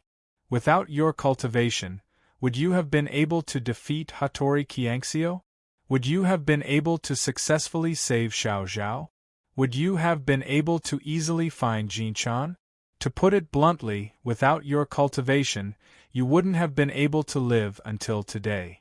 Hearing this, Yi Fan's forehead began to sweat. Thirdly, how did you get Fujiwara Qianko? I know that she likes you too, but don't forget, if it wasn't for the fact that she had the yin-yang gu and had to have intercourse with someone to detoxify it, would she have immediately agreed to marry you? She came to the great Ming dynasty to avenge her father, not to marry. Fourth, the snake shadow sword. Where did you get your snake shadow sword? It's eldritch. You didn't get it on your own. Every time you faced an enemy, if it wasn't for the snake shadow sword, would you be able to achieve what you have today? Would you be able to defeat Hattori Qiangxiu and draw with Taoist Yinji? Even so, the snake shadow sword was almost snatched away. Don't you feel ashamed? Also, where did you get your flawless robe? Sky Dragon gave it to you. Without this robe, your consciousness would have long been taken over by me. Without this robe, would you still be able to talk to me? You would have fallen to your death. Tell me, what have you sacrificed? Your life, your spiritual power, your beloved wife, your treasured sword, your robe, your spiritual jade, and your blood phoenix. Which one of these things were obtained by you on your own? Look at yourself now. Your beloved wife was kidnapped and you lost your memories. You are seriously injured and your internal organs are damaged. You don't have enough spiritual power and you almost lost your treasured sword. After Yi Fan finished speaking, he asked Yi Fan, "What are you unconvinced about?" "That's enough," Yi Fan shouted after hearing all of this. He sat on the ground dispiritedly and held his head in his hand. Yi Fan was right. Everything he had was given to him by someone else. Even so, he couldn't even protect the person he loved. His beloved weapon was taken away by someone else. He was really too useless. He was simply a piece of trash. What was the point of living in this world? He might as well just die. Just die. Yi Fan thought of this and suddenly stretched out his right hand and slapped his forehead. Bah! Yi Fan's hand slapped his forehead heavily. Immediately, his consciousness began to fade. Dead. Once he died, everything was over. Yi Fan closed his eyes and waited for death. Chapter 114. Yi Fan originally wanted to end this by killing himself, but reality was not as he thought. Not only did he not die in a daze, but he also felt that his mind was becoming clearer and clearer. He immediately opened his eyes and realized that he was lying in a cave. There was a pile of dry grass below him, and a bonfire was burning brightly beside him. Outside the cave, heavy rain poured down, lightning flashed, and thunder rumbled. The bamboo forest and the Yi Fan, who looked exactly like him, were nowhere to be seen. It was like a dream. What is this place? Don't tell me I'm in the underworld. Yi Fan wanted to get up, but found that his head was wrapped in a layer of cloth. It hurt terribly, and his organs hurt like needles. Yi Fan had no choice but to lie down again. It seemed that he was not dead yet, because the dead did not feel pain. "You're awake," a woman's voice sounded. Following that, a woman wearing green clothes, a bamboo hat, and 2 rabbits in her hands ran into the cave. After entering the cave, she took off her bamboo hat and shook the rainwater off it as she spoke to Yi Fan. "Were you the one who saved me?" Yi Fan forced himself to sit up and asked.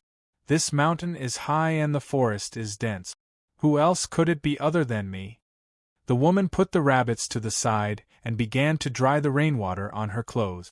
"Thank you for saving me, miss," Yi Fan said. "Don't say thank you yet," the woman said. "Turn around first. I want to change my clothes." As she said that, she quickly walked behind a protruding rock in the cave and changed her clothes. As she changed, she said, "Don't peek." Yi Fan smiled bitterly. He could not see behind the rock from where he was, and he was seriously injured and could not move. How could he peek? However, he still turned his head. After all, she had asked him to do so, so he could not be rude. After a series of rustling sounds, the woman walked over to Yi Fan from behind the rock. "All right, turn around." Yi Fan turned his head. Under the light of the fire, Yi Fan could see the woman's appearance clearly. After changing her clothes, she looked to be about 20 years old. She was wearing a pink satin dress. Her skin was fair, her face was beautiful, and her eyes were sparkling like gems. Her nose was slightly upturned, her lips were red, and her teeth were white. Her voice was crisp and pleasant, and her wet hair was neatly stuck to her forehead. She looked beautiful and graceful. "Thank you for saving my life, Mississippi." Yi Fan supported himself and thanked the woman again. All right, the woman said impatiently. She sat down on a big rock next to the fire and stretched out her hands to warm them. "Don't be in a hurry to thank me. I haven't decided whether to save you or not." The woman rubbed her hands and said, "Let me ask you. Which family are you from? Why did you want to commit suicide by jumping off a cliff at such a young age? If you want to die, there are so many ways. Why did you have to jump off a cliff?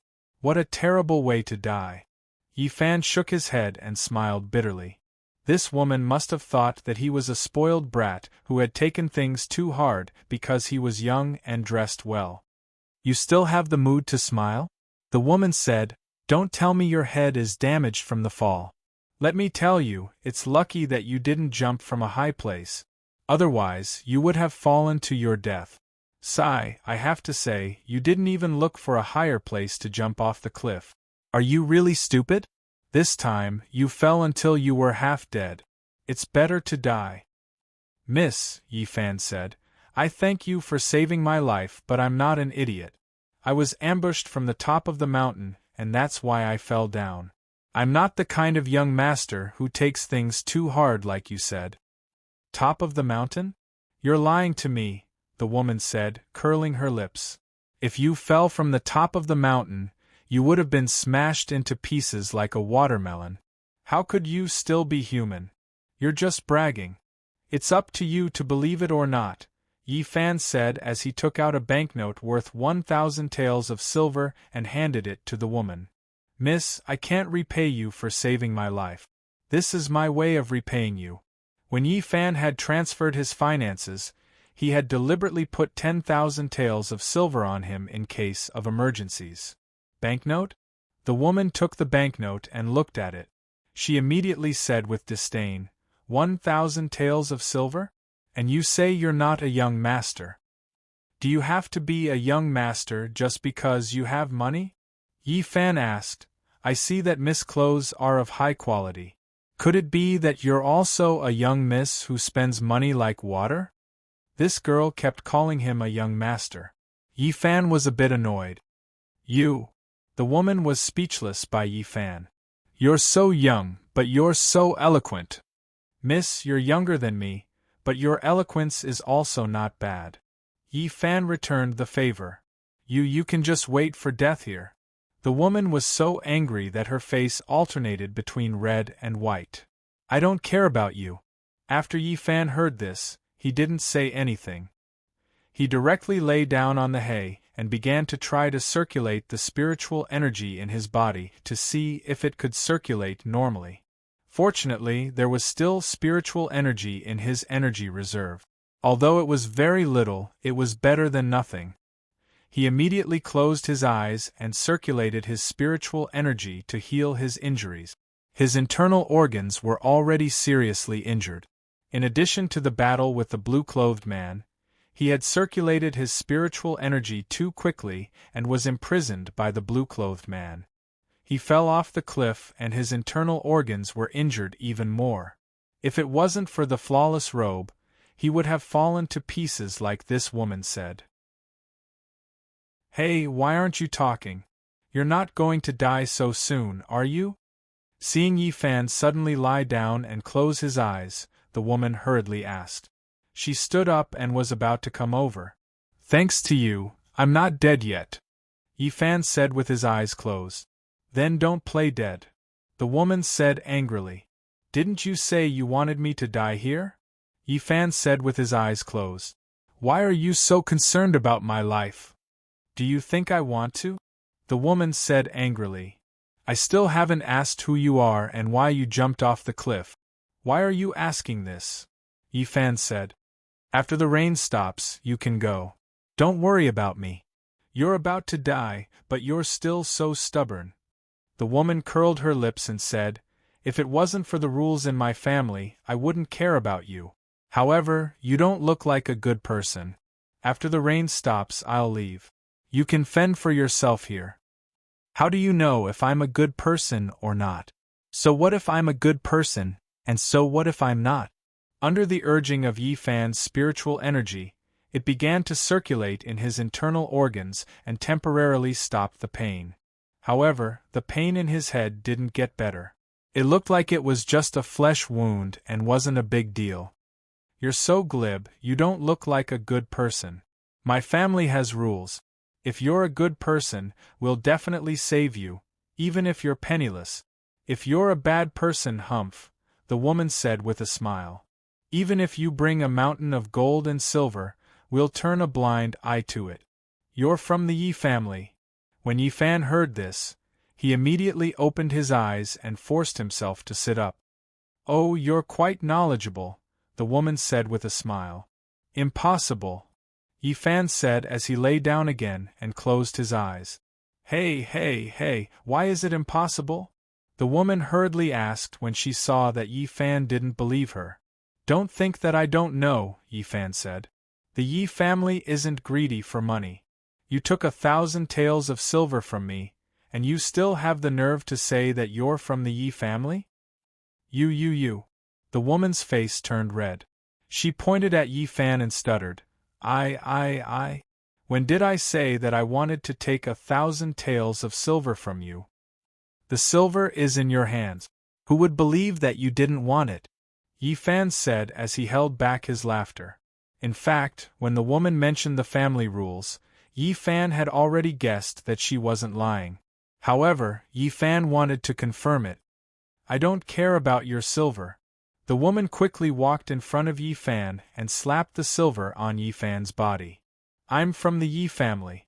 Believe it or not, it's up to you. The Yi family has their own tokens, Yi Fan said. If you're really from the Yi family, then take out your token and let me see it. Oh, you know quite a lot, the woman said. All right, I'll let you see.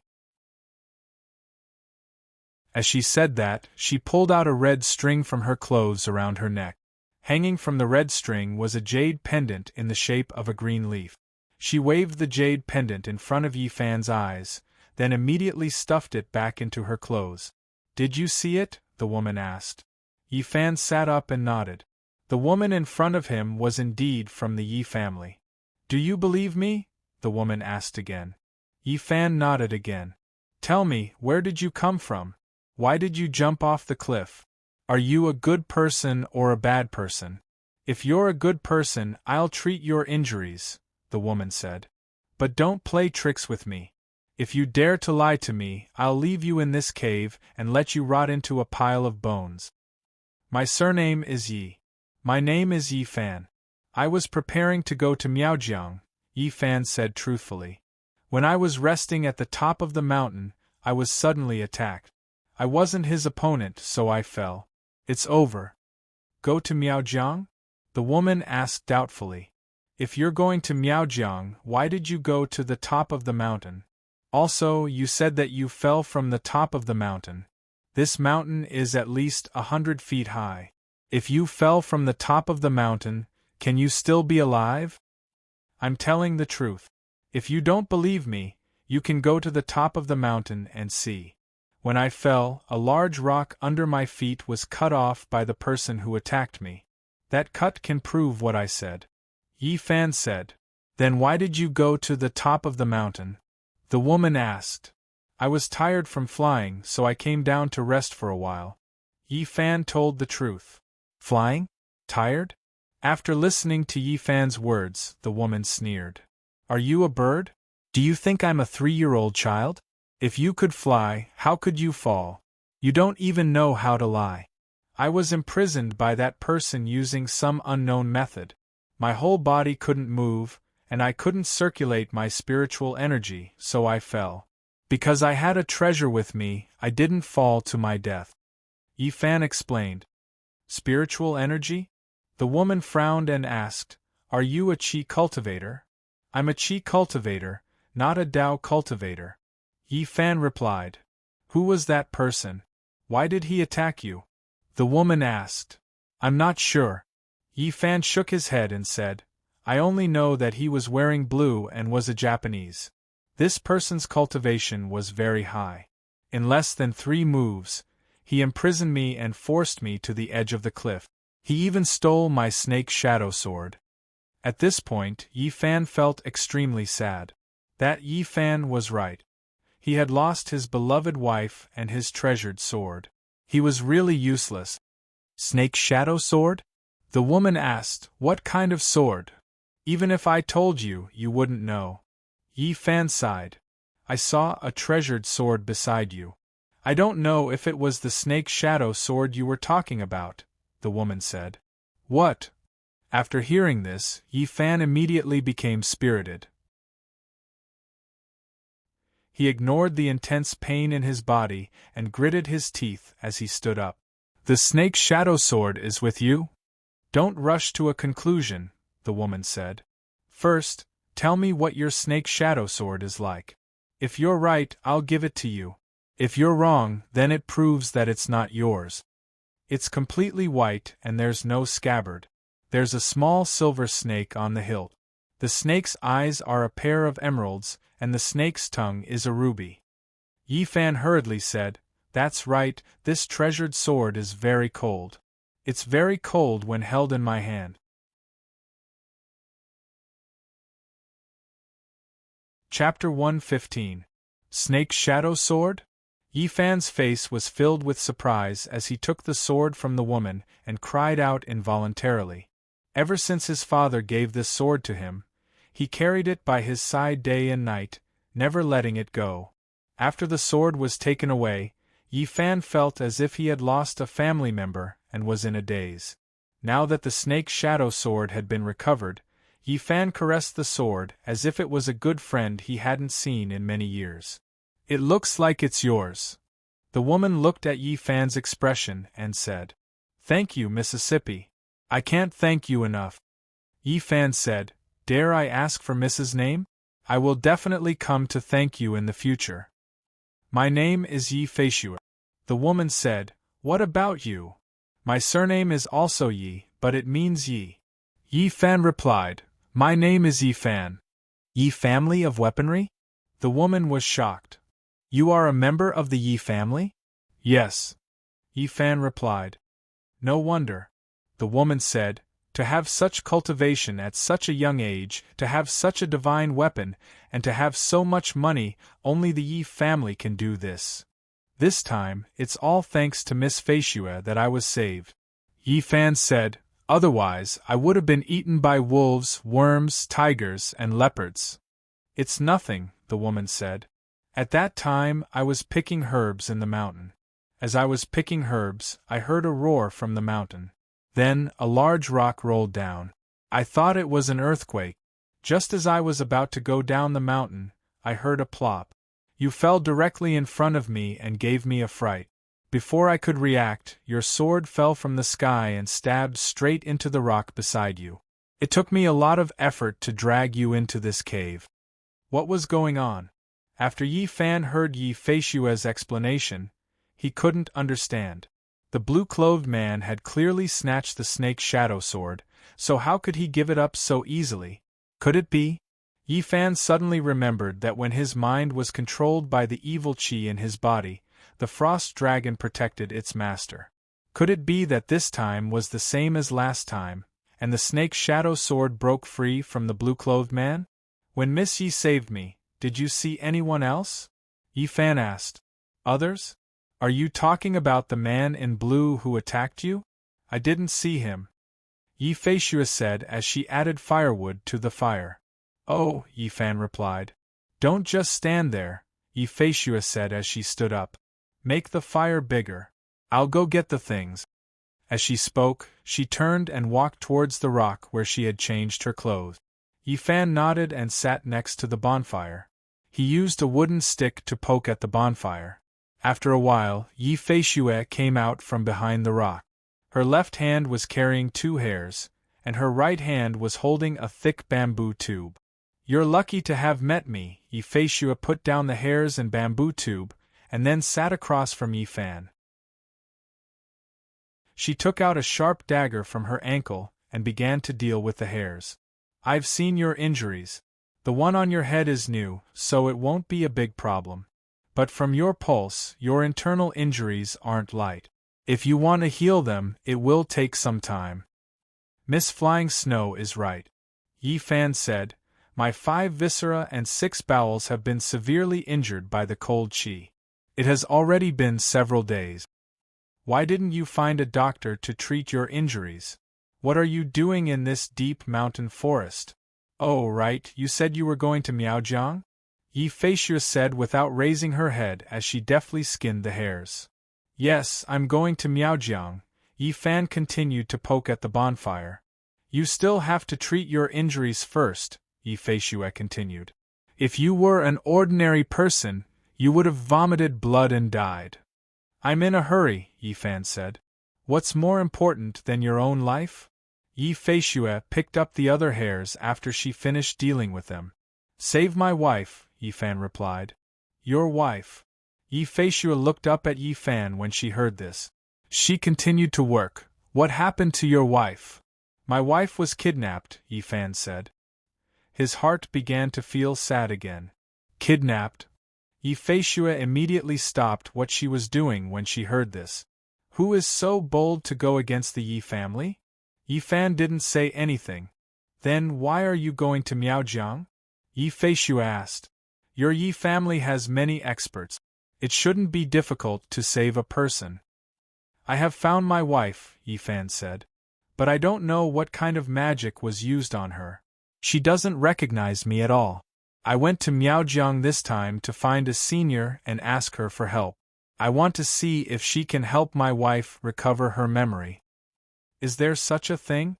Yi Feishue frowned and asked, What's your wife's symptoms? Can't she remember anything?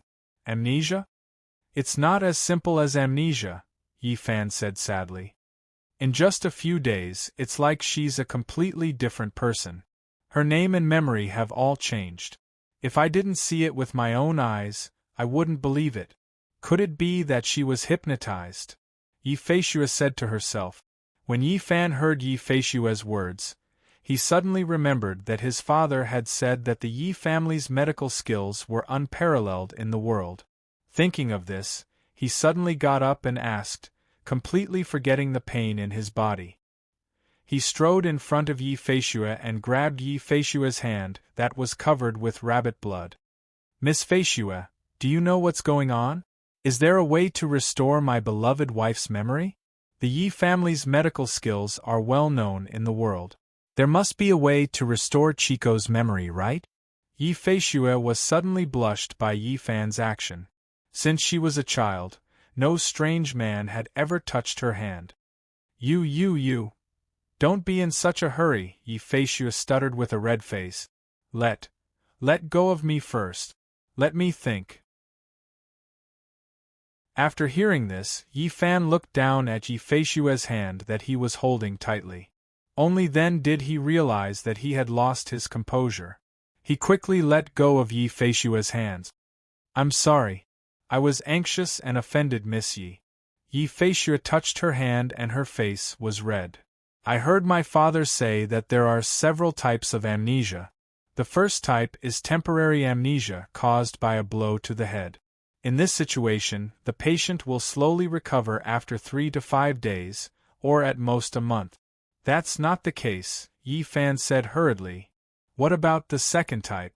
The second type is when the patient's experience is too painful. In order to relieve the pain, the brain will automatically erase some of the painful memories. Although this type of situation is relatively rare, it does exist, Yi Feishui said.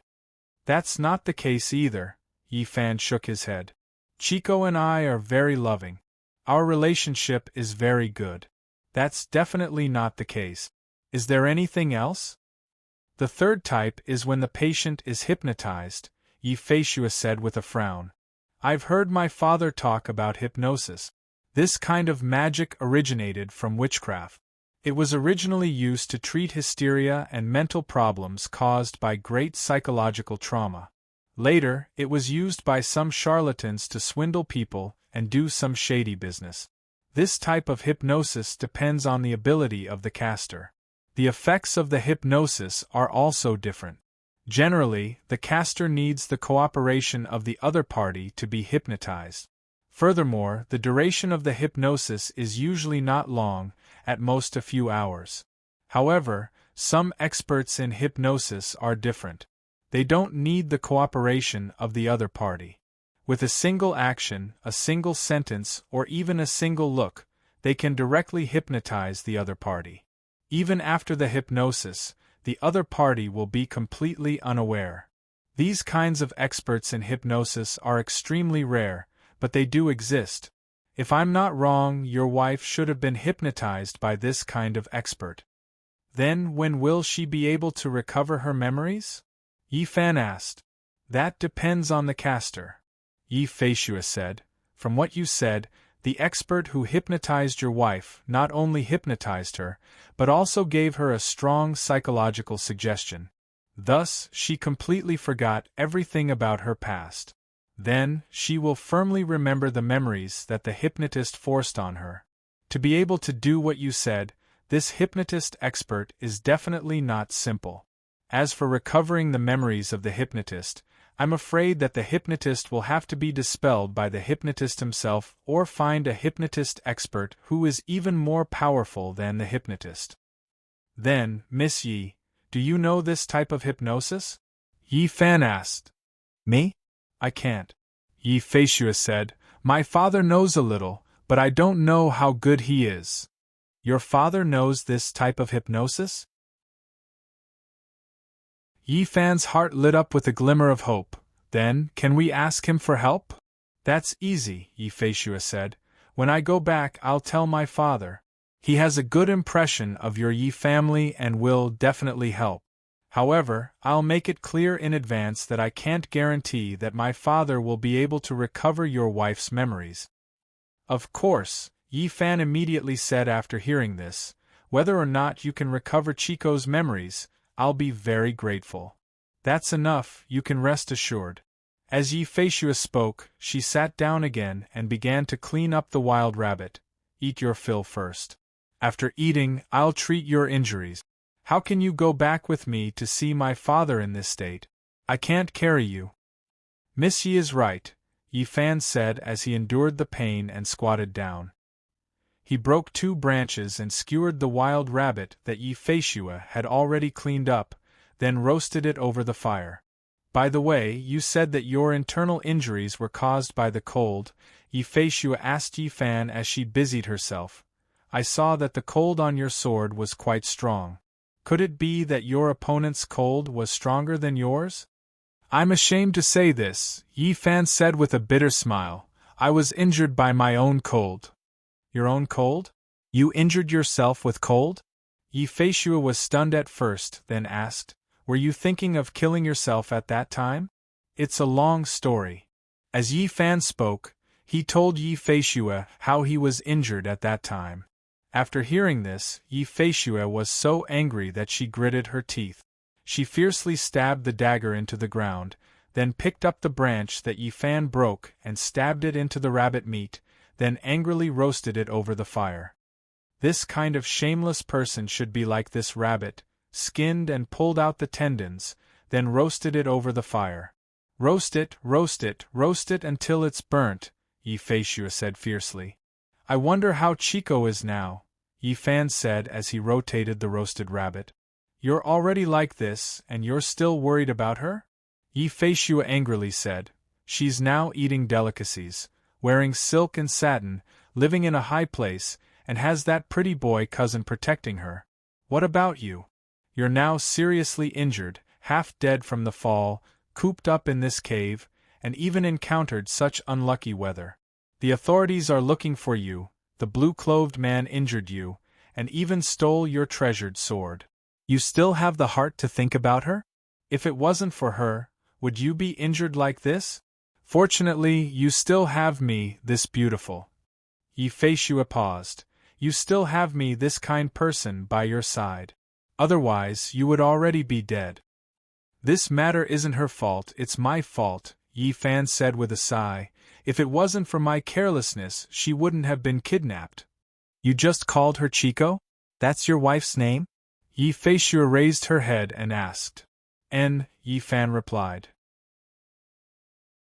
That's a strange name, Yifeshua said as she rotated the roasted rabbit.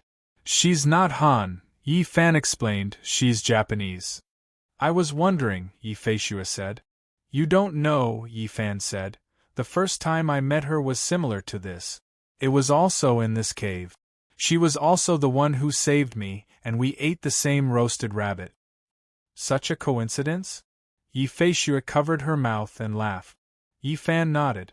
All of this made him recall the time he was alone with Fujiwara no Chico in the Chinyun mountain cave.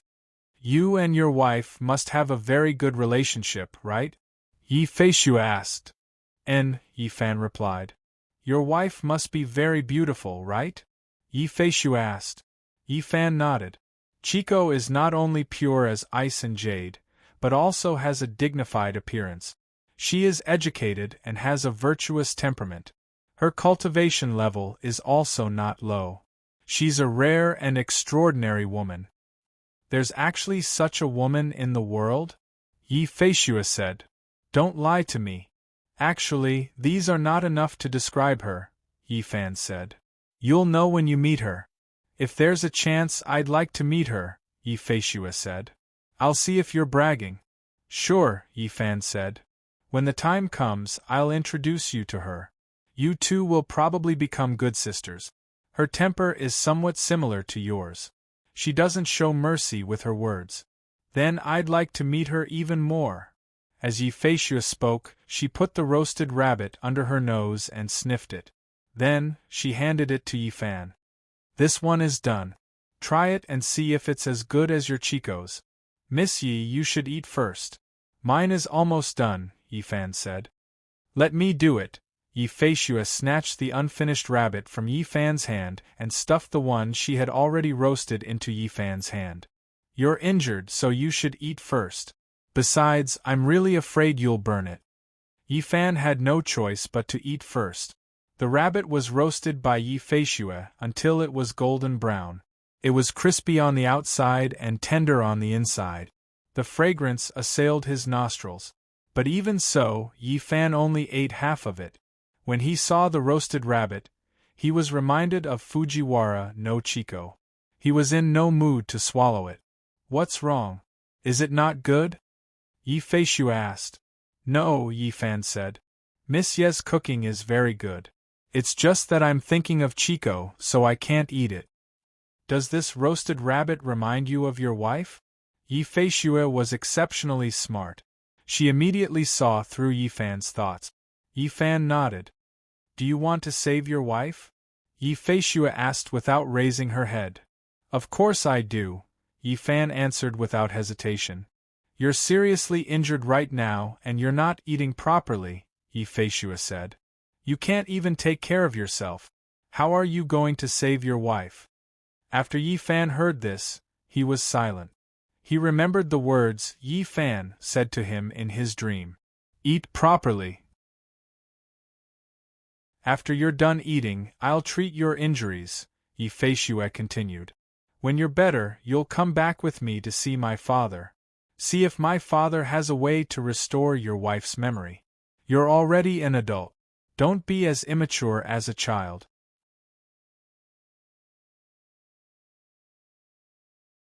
Chapter 116.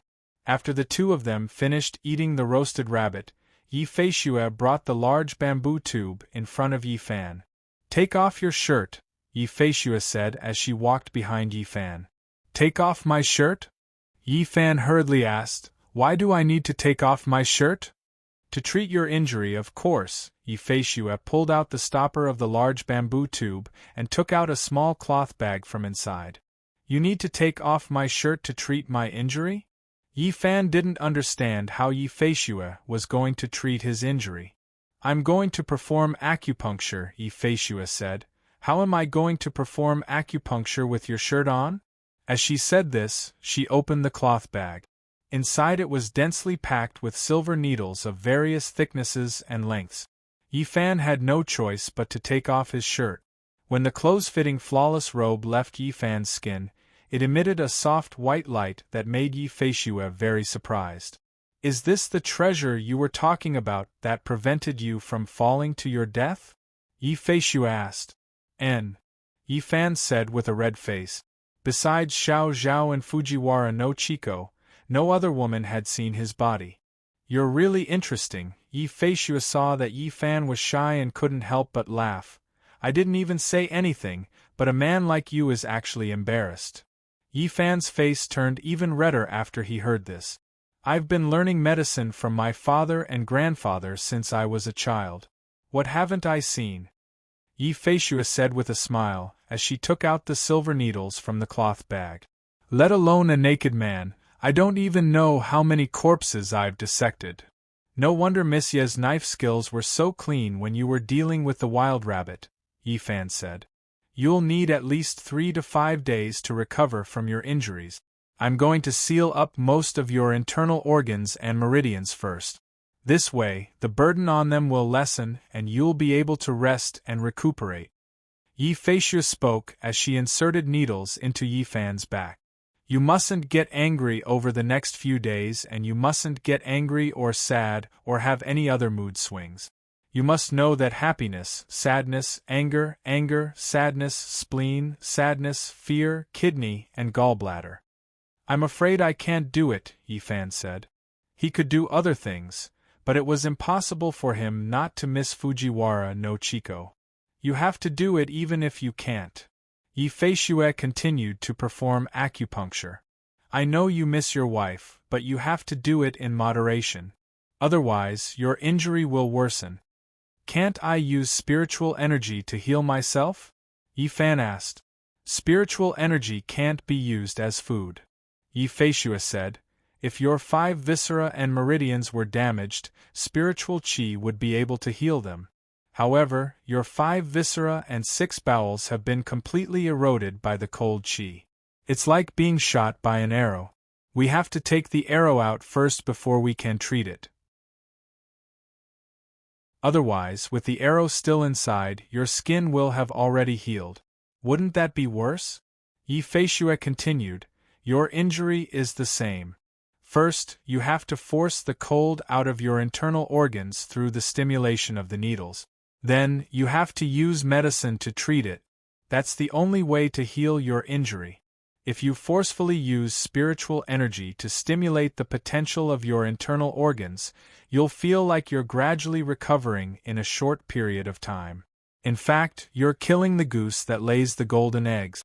Once your internal organs and blood essence are completely exhausted, you won't be able to reverse the situation no matter how much spiritual energy you have.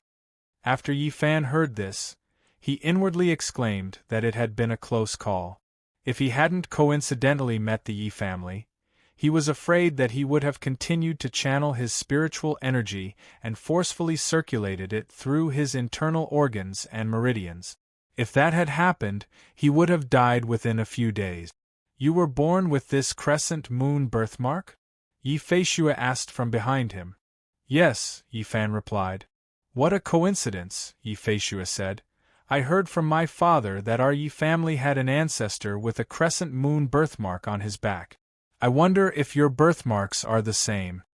When Yi Fan heard this, his heart skipped a beat. The person Yi Feishue was talking about should be his previous incarnation, Eldritch. Is that so? Yi Fan pretended to be nonchalant and asked, What was your ancestor's name? I think he was called Buffon Yi or something, Yifeshua said. I heard from my father that this ancestor saw through the world of mortals when he was just a teenager and went into the mountains alone to explore the Tao. After that, there was no news of him. He might have died in the mountains and been eaten by wolves, tigers, and leopard. Your ancestor was really not ordinary, Yifan said.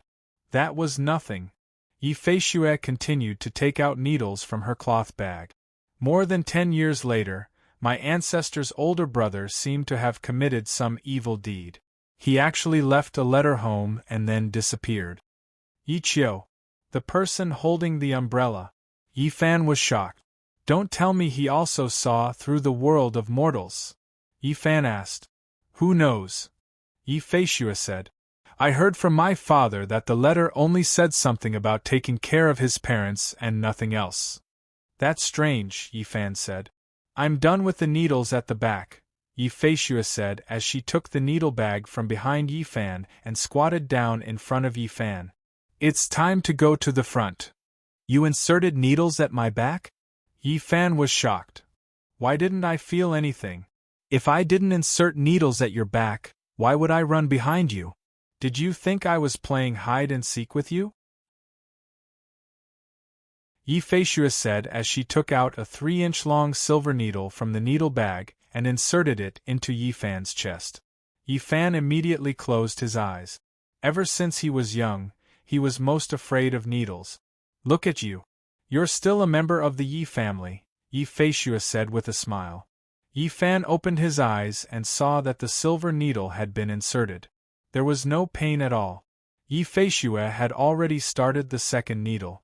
Miss Yi is really skilled, Yifan praised sincerely. It doesn't hurt at all. This is nothing, Yifeshua said with a smile. If my father were to perform acupuncture on you, he would be able to insert needles into your acupoints from 5 steps away. Someone like me wouldn't be able to show off at home. Yifeshua said as she began inserting needles with both hands. In the blink of an eye, Yifan's chest and back were densely covered with hundreds of needles. Only the head is left. Yifeshua took out a 4-inch-long silver needle from the needle bag. After this, it will be done. She gently inserted the needle between Yifan's eyebrows. Don't move, Yifeshua said as she began twisting the silver needle. At this time, Yifeshua had already put her face close to Yifan's forehead. The two of them were less than an inch apart.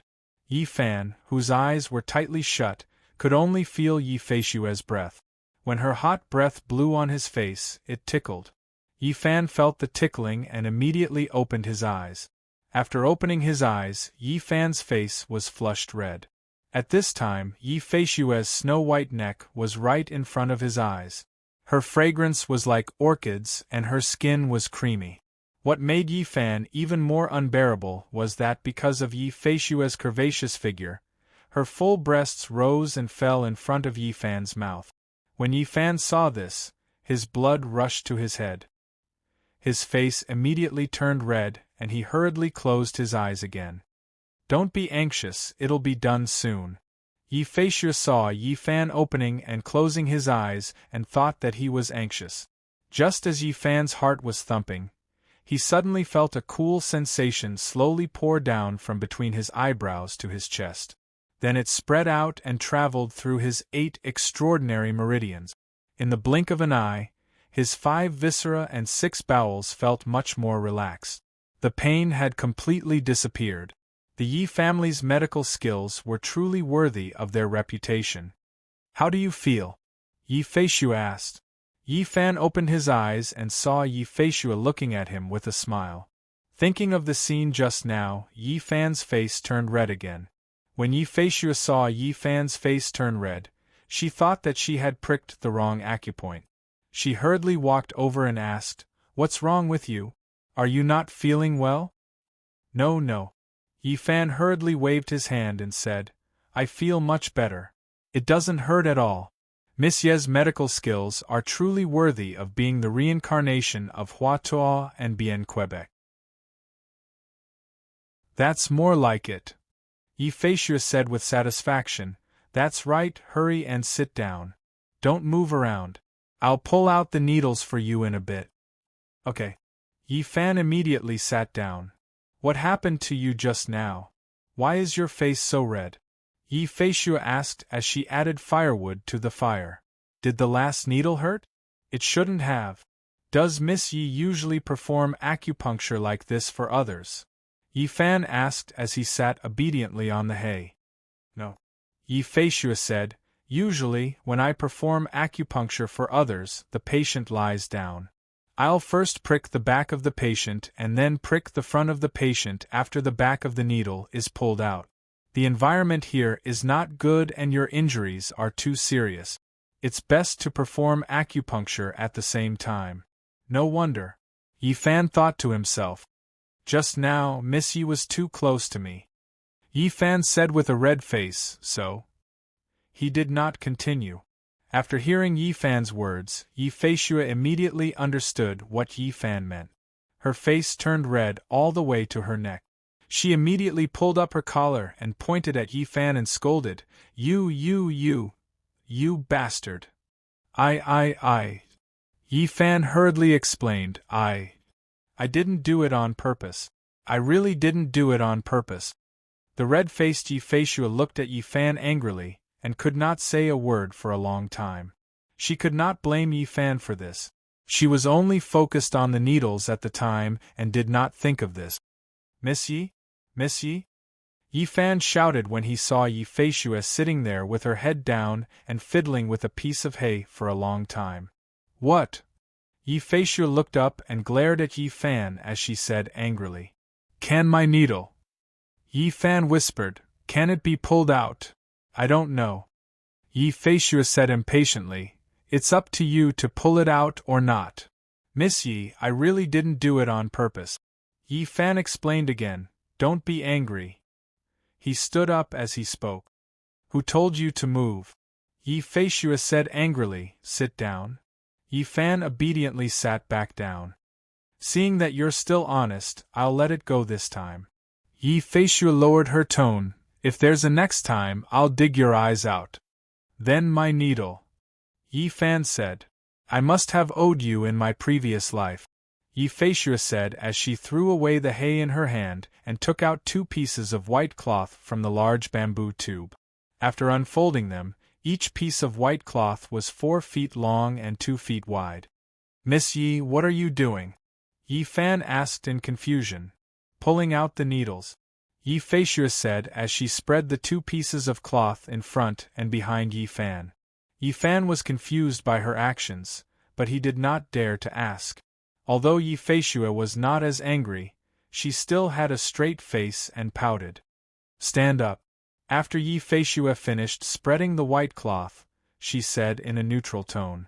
Yi Fan immediately stood up. Close your eyes. This time, Yi Feishue learned her lesson. Yi Fan immediately closed his eyes. Don't move. Yi Feishue said as she twisted the silver needle in Yi Fan's forehead again and slowly pulled it out. Yi Fan once again smelled Yi Feishue's fragrance, but this time, he did not dare to open his eyes even if he was beaten to death. Even so, his face still turned red. All right. After Yi Feishue finished pulling out the silver needle in Yi Fan's forehead, she said, Open your eyes. Yi Fan opened his eyes and found that Yi Feishue had only pulled out the silver needle in his forehead. None of the silver needles in his chest and back had been removed. Miss Yi, this. Yi Fan opened his mouth to ask. Why is your face red again? Yi Feishue asked with a straight face, What are you thinking about now? No, I'm really not thinking about it this time.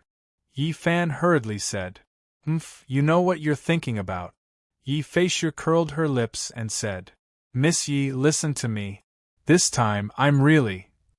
Before Yi Fan could finish speaking, he found that the silver needles in his body had started to tremble slightly. What's going on? Yi Fan was a little nervous. Stand still and don't move. Yi Feishue said. Yi Fan immediately stood still and did not dare to breathe loudly. The silver needles in Yi Fan's body started to tremble more and more violently. Finally, with a swoosh sound, the silver needles on his body automatically flew up and landed on the white cloth that Yi Feishue had laid out in advance. Yi Fan had never seen something like this before. He was stunned on the spot and did not come back to his senses for a long time. "Why are you still in a daze?" Yi Feishue said as she tidied up the silver needles on the white cloth in front of Yi Fan. "Why aren't you helping me put the silver needles away?" "Oh." Yi Fan immediately went in front of Yi Feishue and bent down to help her pick up the needles. "There are needles here." Yi Feishue reprimanded Yi Fan and said, "Go and pick up the needles behind you."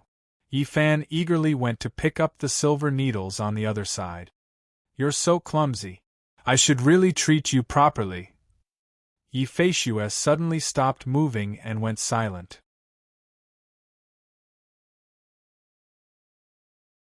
Chapter 117. "Quick, get behind me." As Yi Fan spoke, he pulled the stunned Yi Feishue over. Then, he immediately picked up the snake shadow sword and placed it in front of Yi Feishue. He had no idea when the blue-clothed man had appeared at the entrance.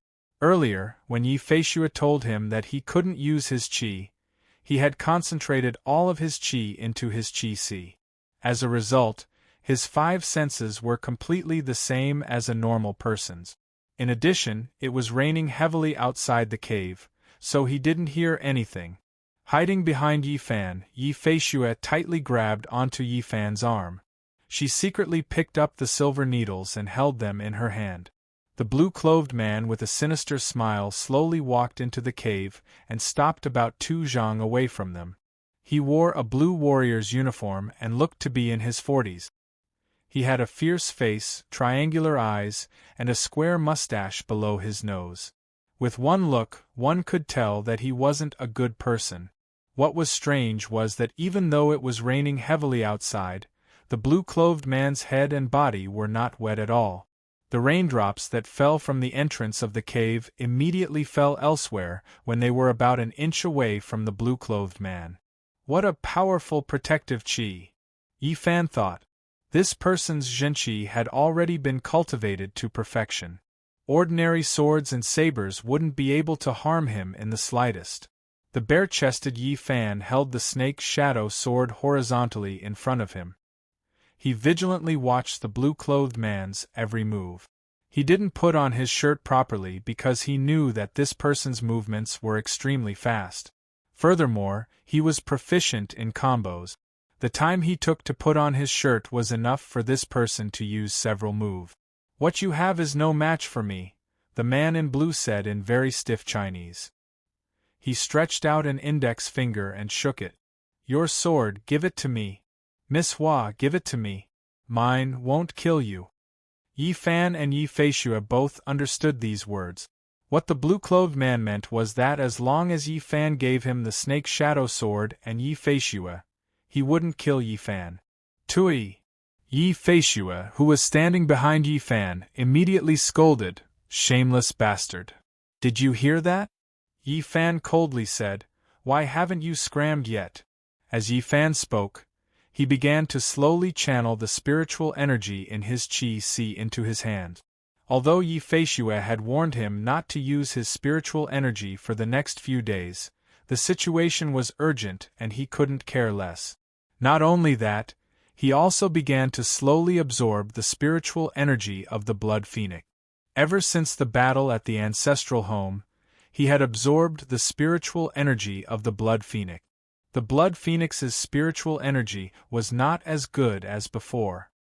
He had once asked Fujiwara no Chiko, and Fujiwara no Chiko had told him that the Blood Phoenix's spiritual energy would automatically recover. However, the amount of spiritual energy lost varied, and the amount of time it took to recover was also different. At that time, Yi Fan had absorbed a third of the Blood Phoenix's spiritual energy, which allowed him to see through the other party's cultivation. Now, he still had more than half of the spiritual energy left. Originally, he had planned to leave this for Fujiwara no Chiko. Although Fujiwara no Chiko had lost her memories, her body was fine. This was why Yi Fan could safely absorb the spiritual energy from the blood phoenix. This was because he knew that this blue-clothed man's cultivation was extremely high, not below that of Hattori Chihiro. If he didn't use the blood phoenix, Yi Fan was afraid that he would die at this man's hands today. If he died, how could he talk about saving his beloved wife? Furthermore, Yi Feishua had saved his life before, and was also from the same clan as him in his previous life. No matter what, he had to stop this blue-clothed man today. Although he wasn't certain of victory, he had to at least ensure that the two of them could escape unscathed. You people, Chinas, have a saying. Until you reach the Yellow River, you will not give up. Until you see the coffin, you will not shed a tear. The blue-clothed man looked lecherously at Yi Feishua, who was hiding behind Yi Fan. Then, he said to Yi Fan, I will kill you first. Then, I will take the sword and bring this girl along. Happy? You can try. Yi Fan had already gathered the spiritual energy he had absorbed from the blood phoenix in his hands. He had thought it through. He had to succeed in one strike. Otherwise, this blue-clothed man would not give him a second chance to make a move. Miss Yi. Yi Fan whispered to Yi Feishua behind him, in a moment when the two of us fight, you must take the opportunity to escape. Don't worry about me. Do you hear me? Yi Feishua was very shocked when she heard Yi Fan's words. She didn't think that Yi Fan would place her safety first at this critical moment. You can't die. Yi Feishua stared at Yi Fan and said, You still have to save your wife. I'll do my best. Yi Fan said as he clenched the snake shadow sword with both hands. If I die, find a way to find my father and tell him everything. Tell him that he has to save Chico no matter what. After Yi Feishua heard this, her eyes filled with tears. She nodded heavily. At this critical moment of life and death, this Yi Fan did not care about his own safety at all. He only cared about others. This made Yi Feishua very moved. You really won't give them to me? The blue-clothed man asked, Would rather die. I'd rather die a broken jade than live in dishonor. Yi Fan said as he gathered all the spiritual energy in his palm. I will fulfill your wish. As the blue-clothed man spoke, he suddenly used his movement technique. As he rushed forward, he quickly drew his sword. These movements were done in one breath. A blue shadow accompanied by a dazzling blue light instantly rushed in front of Yi Fan. Before the person arrived, the sword's aura arrived first. A bloody scar instantly appeared on Yi Fan's face. Feishua, run! Yi Fan said as he used the two types of spiritual energy in his palm to activate the snake shadow sword. The snake shadow sword whimpered and a white light shone brightly. The cold air went berserk. Not only that, the dazzling white light was enveloped by a layer of dazzling red light. The moment the blue-clothed man moved, Yi Fan activated the snake shadow sword. The sword turned into a sword and fiercely slashed down. At the same time, Yi Feishua immediately took this opportunity to go around the blue-clothed man and run towards the cave entrance. Boom! The dazzling white light, the dazzling blue light, and the red light exploded. The cold air overflowed. The snake shadow sword wrapped in red light forcibly blocked the blue-clothed man's dazzling blue battle sword. A shockwave spread out. The fire in the cave was blown into sparks by the shockwave. The entire cave was covered in a thick layer of ice from the cold air emitted by Yi Fan's snake shadow sword. But what made Yi Fan feel incredulous was that the blue-clothed man's body did not even have a layer of frost, much less ice. It's over, Yi Fan thought to himself. He had used all his strength to barely block one of the blue-clothed man's moves. This blue-clothed man's moves were fiercer and more powerful than the last. This time, it would be difficult for him to keep his life. Even so, he still used all his strength and used all the spiritual energy in his body to resist the blue-clothed man. He knew in his heart that the longer he held on, the more chances Yi Feishua would have of surviving. Hee hee, the blue-clothed man laughed, I'll send you off. As he said that, He suddenly used all his strength and pushed Yi Fan towards the stone wall. Yi Fan resisted with all his might, but it was to no avail. The difference in cultivation level between him and the blue-clothed man was too great. Pah! Yi Fan crashed into the stone wall and slid to the ground. Pooh! Yi Fan coughed out a large mouthful of blood. With the blue-clothed man's strength and his forceful use of spiritual energy, Yi Fan's organs were unable to withstand it. At this moment, he had no spiritual energy left. His internal injuries were even more serious than when he saved Fujiwara no Chiko. After slipping to the ground, Yi Fan did not have any strength left in his body. Lying on the ground, he coughed out mouthfuls of blood, but his eyes were fixed on the blue-clothed man. Humph! The blue-clothed man sneered as he slowly squatted down. He took the snake shadow sword from Yi Fan's hands. The snake shadow sword let out a crisp sound. Instantly the cold air surged. The blue-clothed man seemed to have been prepared. He immediately activated the blue saber in his hand and pressed it against the snake shadow sword that was surging with cold air. Under his control, the blue saber emitted a blue light and gradually swallowed up the snake shadow sword. After a while, the cold air of the snake shadow sword gradually disappeared. The blue-clothed man's face revealed a proud smile. Because the snake shadow sword had been sealed by a strong force, and because it had used up a lot of energy to break free from the blue-clothed man's hands, it no longer had the power to resist the blue-clothed man without Yi Fan's spiritual energy. Tisk, tsk, tisk. The blue-clothed man sheathed his saber and looked at Yi Fan with disdain. His eyes were filled with disdain. Just as the blue-robed man was humiliating Yi Fan, he heard a swoosh and the sound of something breaking through the air.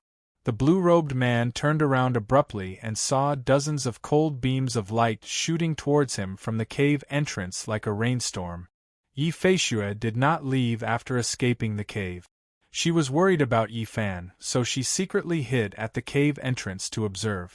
When she saw that Yi Fan was coughing up blood from the blue-clothed man's attacks and was not a match for him, she took advantage of the moment when the blue-clothed man was not paying attention to shoot a handful of silver needles at him. There were at least 50 to 60 silver needles. Some were long, some were short, some were thick, and some were thin. Yi Feishue had learned how to insert flying needles into acupoints from her father. Although she had not learned how to insert them accurately, she could still do it pretty well. The dozens of cold lights came in an instant, but the blue-clothed man's eyes did not look at the silver needles. Instead, he looked at Yi Feishue, who was at the cave entrance with a perverted look. "You're dead this time." Yi Feishue saw that the other party did not even try to dodge and was secretly delighted. But the next scene shocked her so much that her jaw almost dislocated. Tens of silver needles fell silently less than an inch away from the blue-clothed man's body, and fell to the ground with tinkling sounds. Yoshi. The blue-clothed man smiled lecherously as he slowly walked towards the stunned Yi Feishue. Yi Feishue suddenly regained her senses. She turned around and started to run. But it was too late. The blue-robed man's figure moved. His shadow flashed, and stood in front of Yi Feishue in an instant. You! Go away! Yi Feishue immediately pulled out her dagger and said in a panic as she retreated. In the blink of an eye, she had retreated to Yi Fan's side. At this moment, Yi Fan was lying on the ground with blood flowing out of his 7 orifices. He was unconscious. Yi Fan! Yi Fan! Yi Feishue squatted down and cried as she shook the unconscious Yi Fan. She knew in her heart that if it wasn't for the fact that Yi Fan was trying to save her, he could still have escaped. He. The blue-clothed man laughed and said, "His idiot deserves to die." As he said that, he flipped his palm and hit the stone wall above Yi Fan. A blue palm shadow flew out from his hand and instantly hit the stone wall. Boom! The stone wall was shattered by the blue-clothed man's palm and debris flew everywhere. These huge rocks mixed with the rubble poured down and instantly buried Yi Fan, who was lying on the ground. Yi Fan! Yi Feishua screamed at the top of her lungs. She threw away her dagger and crazily threw herself at the pile of rubble. She desperately used her hands to dig at the rubble. Her slender fingers were immediately cut by the rubble and blood flowed out. Yi Fan! Yi Fan! Yi Feishua screamed at the top of her lungs. She was already close to going crazy as she crazily dug at the rubble. The blue-clothed man smiled and flicked his sleeve. A wave of energy directly flipped Yi Feishua to the ground. Yi Feishua wanted to get up again, but she couldn't move her body. Not only that, she couldn't even speak. She opened her mouth but couldn't make a sound.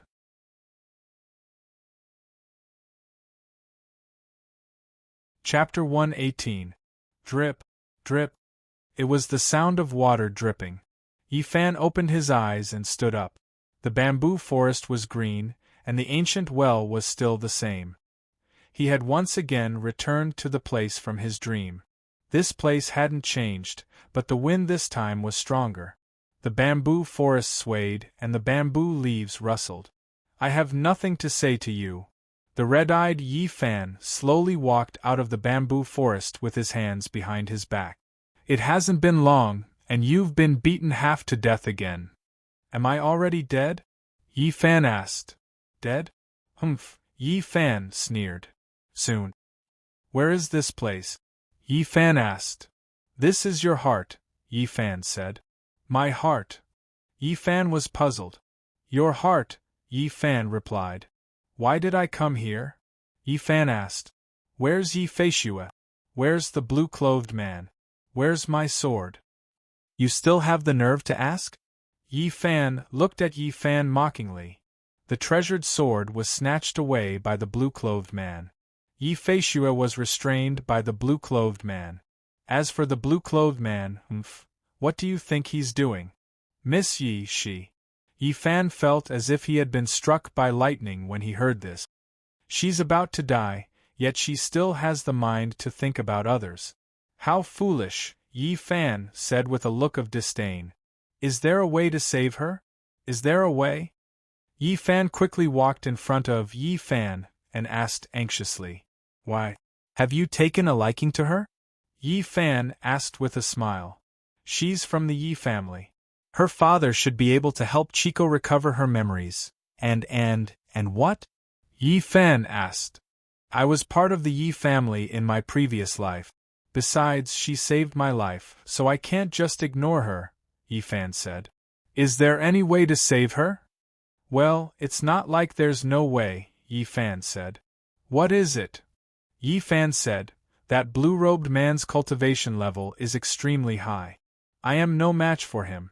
Moreover, the snake's shadow sword, who told you to fight him?"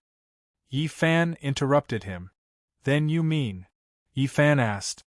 "There is someone who can defeat him. You can ask him for help," Yi Fan said with a smile.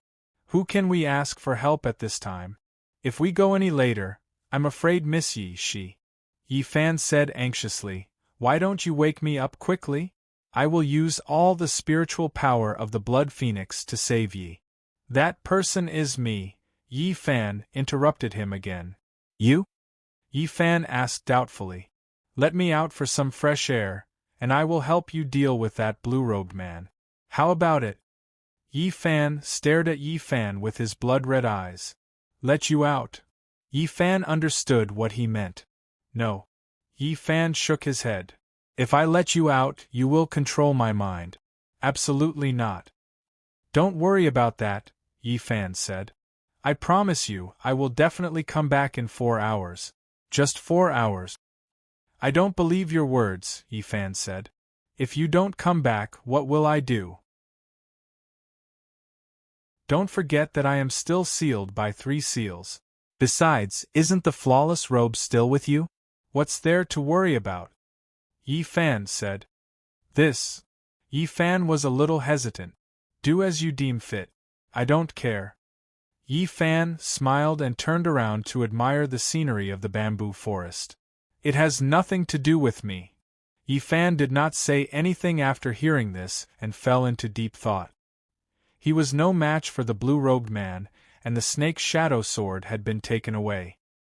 He was more worried about Yi Feishue's safety. The situation was urgent. If this continued, Yi Fan thought of this and steeled his heart. He quickly walked in front of Yi Fan and asked, "What should I do? Have you thought it through?" Yi Fan's blood-red eyes lit up. "You said it. 4 hours," Yi Fan said. "Don't worry about that.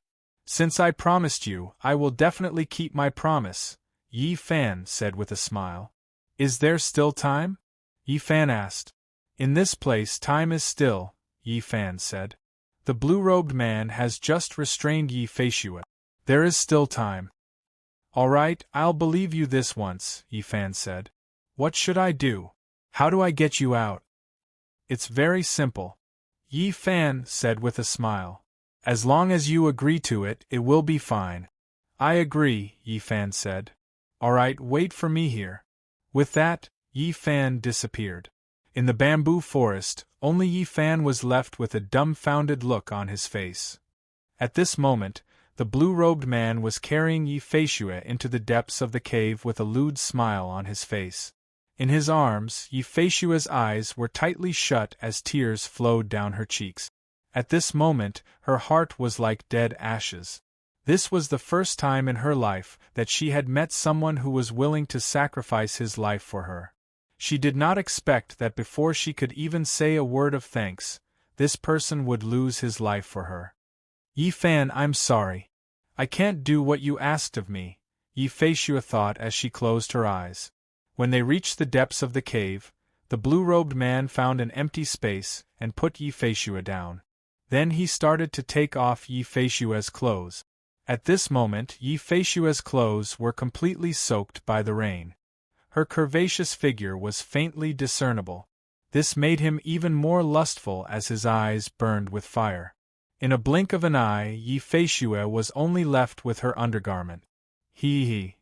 The blue-robed man reached out his hand and was about to take off Yi Feishue's undergarment. Pala. At this moment, he heard the sound of rocks rubbing against each other from the cave entrance. The sound was getting louder and louder. This sound made him feel a little suspicious and dampened his mood. "Baka!" The blue-robed man stood up and picked up his battle saber as he walked towards the cave entrance. Only when he reached the cave entrance did he realize that other than Yi Fan, who was buried under the rocks, there was no trace of anyone else. The blue-robed man turned around and prepared to enter the cave again to enjoy himself.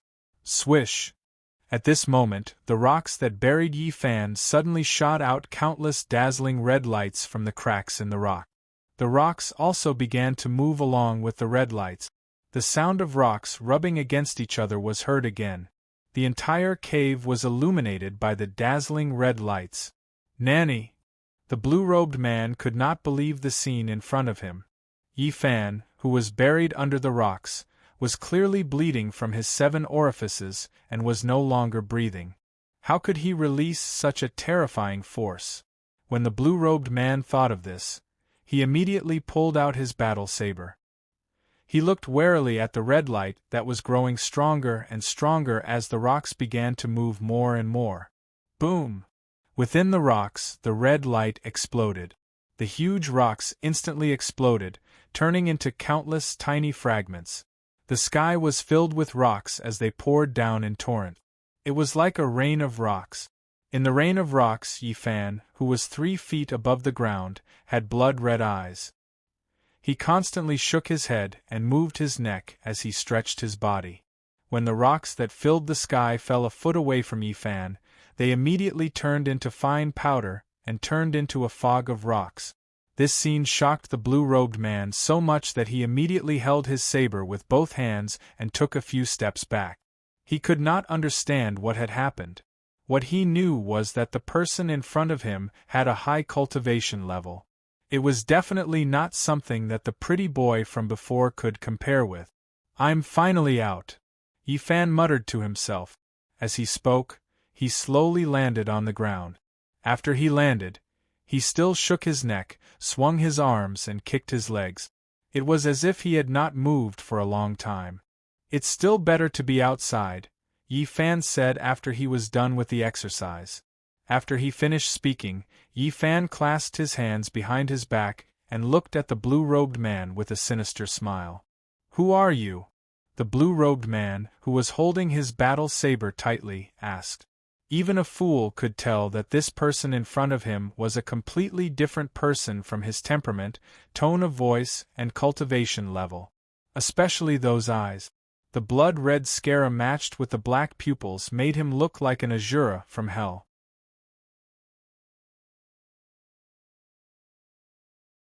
Chapter 119. Baka.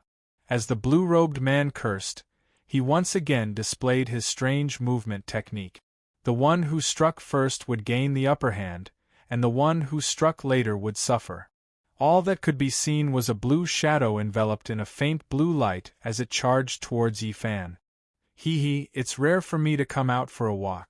I'll play with you properly, Yi Fan said as he didn't dodge immediately. Instead, he laughed. Boom! The blue light flashed and the shattered rocks scattered. The blue-clothed man's sharp saber cut a 3-foot-deep hole in the stone wall behind Yi Fan as if it was tofu. However, what made him feel strange was that Yi Fan had disappeared. What was going on? The blue-clothed man frowned. When his saber was about an inch away from Yi Fan was still laughing. How could he suddenly disappear? One had to know that he was famous for his extremely fast movement technique. Now that he couldn't even find his opponent's shadow, he felt a chill in his heart. Pah! Just as the blue-clothed man was wondering, he felt someone pat his shoulder. The blue-clothed man's reaction was extremely fast. His saber followed the person's movement, and the faint blue saber instantly slashed back, drawing a beautiful blue curve in the air. This move was extremely vicious. If one was hit by it, even a Daluo immortal would be cut into two. Swish! After the slash, the blue-clothed man's front was empty again. This time, his forehead was sweating. It was obvious that his opponent was playing with him. Ever since he became famous, he was the only one who played with others like a cat playing with a mouse. No one had ever played with him. He didn't expect the situation to reverse. He had become the mouse, and his opponent had become the cat. This made him very angry.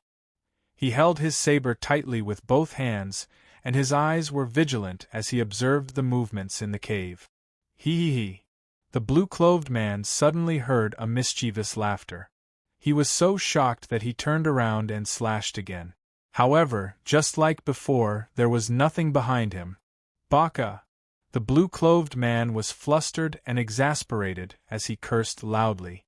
You, quickly show yourself, coward! Tsk, tisk. Yi Fan appeared in front of the blue-clothed man again. He shook his head and said, Fighting is fighting. Why are you cursing? Not good, not good. When the blue-clothed man saw Yi Fan appear again, he didn't listen to what Yi Fan had to say. He immediately swung his saber at Yi Fan. With a schwa sound, a sharp blue arc of light rushed towards Yi Fan. This arc of light was extremely fast. In an instant, it rushed in front of Yi Fan. I'll hide. Yi Fan smiled and disappeared again. Boom! The arc of light struck the stone wall, producing a deafening sound. This slash directly cut off a large piece of the cave entrance. The cave entrance, which could only accommodate one person, immediately became much more spacious. Baka! Seeing that Yi Fan had disappeared once again, the blue-clothed man cursed loudly once again. You, show yourself quickly. Me, I will fight you to the death. Look at what you're saying. How inauspicious. What do you mean by death? Yi Fan said as he appeared in the cave again. This time it was different. This time, he was holding a peach that no one knew where he got it from. This is a peach that I just picked. Do you want to try it? Yi Fan said as he broke the peach in his hand into two pieces.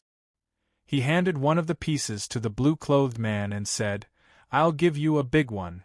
When the blue-clothed man saw this, he was greatly shocked. This person's movement technique was so fast that he had never seen it before. In such a short time, he had actually gone out to pick a peach. What kind of movement technique was this? Even a ghost wouldn't be so fast. The blue-clothed man vaguely felt that he had met a tough opponent today. If you don't want to eat it, then I'll eat it. Yi Fan stared at him with his blood-red eyes and said with a smile, I'm sorry. I haven't come out for a long time. I'm a bit hungry. The blue-clothed man was furious. He held the saber with both hands and focused his mind. He began to activate the blue saber in his hand. Under his activation, the saber let out a whimper. Then, a blue light shone. The entire cave was illuminated by the blue light emitted by the saber. Gotcha. Yi Fan took a big bite of the peach. Then, he chewed the peach in his mouth while looking at the blue-clothed man with his blood-red eyes. Ghost slash. The blue-clothed man said as he heavily chopped down with the saber in his hand. With a sound of breaking air, a huge blue arc of light as thick as a bowl rushed out from the blue-clothed man's saber. It flew directly towards Yi Fan. This time, its speed was much faster than before. In the blink of an eye, the blue arc of light collided with Yi Fan. Boom! A huge explosion sounded. The blue light scattered in all directions. Rubble flew everywhere. The blue-clothed man's expression was stiff. He stood there with a stunned expression. The reason was simple. Yi Fan had disappeared again. The blue-clothed man began to feel nervous. He knew that the other party was making fun of him. Once the other party was done playing, he would kill him. This was because he often did this. He began to regret it. After receiving Matsumoto Takeyoshi's letter, he had set off. When he arrived, he happened to see Yi Fan sitting cross-legged on the mountain peak. He saw that Yi Fan had a cultivation level and a faint cold aura around him. He knew that this person had a treasure on him. Therefore, he had sneakily attacked Yi Fan. After he had knocked Yi Fan to the bottom of the valley, the snake's shadow sword he had taken had actually protected its master and followed Yi Fan down to the bottom of the valley. This made him furious. He immediately decided to go down the mountain to search for the treasure sword. However, when he reached the bottom of the mountain, he found that there was no one at the bottom of the valley, much less the treasure sword. He was unwilling to miss out on a divine weapon, so he began to search around the mountain. However, the mountains were high and the forest was dense. Finding a person was as difficult as ascending to the heavens. However, the weather was not on his side. After a short while, it began to rain heavily. He searched everywhere for a cave to take shelter from the rain. Only then did he discover this place. He never expected to find what he had searched high and low for, only to find it so easily. Not only did he find Yi Fan here, but there was also a beautiful woman. At the beginning, he felt that he was very lucky. He had obtained both the treasure sword and the beauty. However, he no longer thought so. He was afraid that it would be difficult for him to escape. He regretted not directly cutting off Yi Fan's head. If he had done that, he would have been living a happy life right now. With this thought, the blue-clothed man began to slowly walk towards the cave entrance with his saber in hand. The cave entrance had a geographical advantage, allowing him to advance and retreat. "Don't tell me you plan on leaving just like that," Yi Fan said as he appeared in the cave again. He was still chewing on a peach. "Leave? Hehehe." The blue-robed man looked at Yi Fan and laughed. "Your movement technique is fast. I admire it. However, you are cunning and sly. You don't want to fight with me. Your guts are small." He knew that his movement technique was not as good as Yi Fan's, so he began to provoke Yi Fan.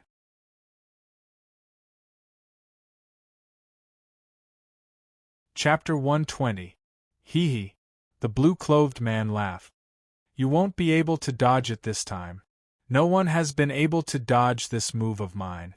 As the blue-clothed man spoke, he abruptly activated the blue battle saber in his hand. Unlike the previous time, the battle saber began to emit blue flames. It looked extremely strange. Under his control, the flames on the battle saber grew stronger and stronger, emitting a whooshing sound. It wasn't just the battle saber. Even the blue-clothed man's entire body was enveloped in a layer of blue flames. Will-o'-the-wisp? Yi Fan frowned when he saw this. "In refining technique?" Hee. The blue-clothed man laughed. As he laughed, he raised the battle saber high above his head. Ghost Spirit Slash. As the blue-clothed man spoke, he abruptly slashed down with his battle saber. A huge arc of light emitted from the battle saber and streaked across the ground towards Yi Fan. Once the gravel on the ground touched the will-o'-the-wisp, it immediately burned and melted, turning into a puff of green smoke. One could imagine the power of this will-o'-the-wisp. Shwa. Halfway through, the gigantic arc of light suddenly split into 2 arcs of light. By the time it reached Yi Fan, the 2 arcs of light had turned into 4 arcs of light with a swoosh. These 4 arcs of light emitted intense blue will-o'-the-wisp as they rushed towards Yi Fan. Boom, boom, boom, boom. The 4 arcs of blue will-o'-the-wisp caused the entire cave to be filled with green smoke. Gravel flew everywhere. Before the gravel could fall to the ground, it was burned into green smoke by the will-o'-the-wisp. Seeing this scene, the blue-clothed man heaved a sigh of relief. This time Yi Fan should be dead. This will-o'-the-wisp was not something ordinary flames could compare to. It was a fire of extreme een and was extremely powerful. If one's flesh came into contact with it, they would instantly be incinerated into nothingness. Not even bones would be left behind.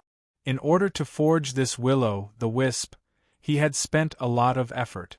The material used to forge this will-o'-the-wisp was not ordinary iron, but iron from the ashes of the dead. Imagine how much ashes a person could have, and how much iron could be extracted from the ashes. Furthermore, the dead person was not an ordinary dead person. They had to have a strong murderous aura when they were alive and had strong grievances after they died. Although this battle saber weighed over 20 kilograms, the material used to make it was extracted from the ashes of thousands of people. The materials alone was not enough to forge this will-o'-the-wisp. The will-o'-the-wisp. To collect the will-o'-the-wisp, he had to collect the will-o'-the-wisp. Will-o'-the-wisp. To collect the will-o'-s to collect the will-o'-s. T2s. To forge tus. To s. B to make. To. Since then, he had made a name for himself in Japan's assassin world with his strange movements and sharp saber skills. He had never been defeated in the 20 years since he started his career. This will-o'-the-wisp is really not ordinary. Yi Fan's voice came from the green smoke in the cave. The blue-clothed man was shocked. He had thought that with his sharp saber skills and the will-o'-the-wisp's temperature, Yi Fan would be severely burned, if not killed. He had never thought that Yi Fan would be able to block his ghost slash. This was something he had never encountered before. "You've made so many moves, it should be my turn now."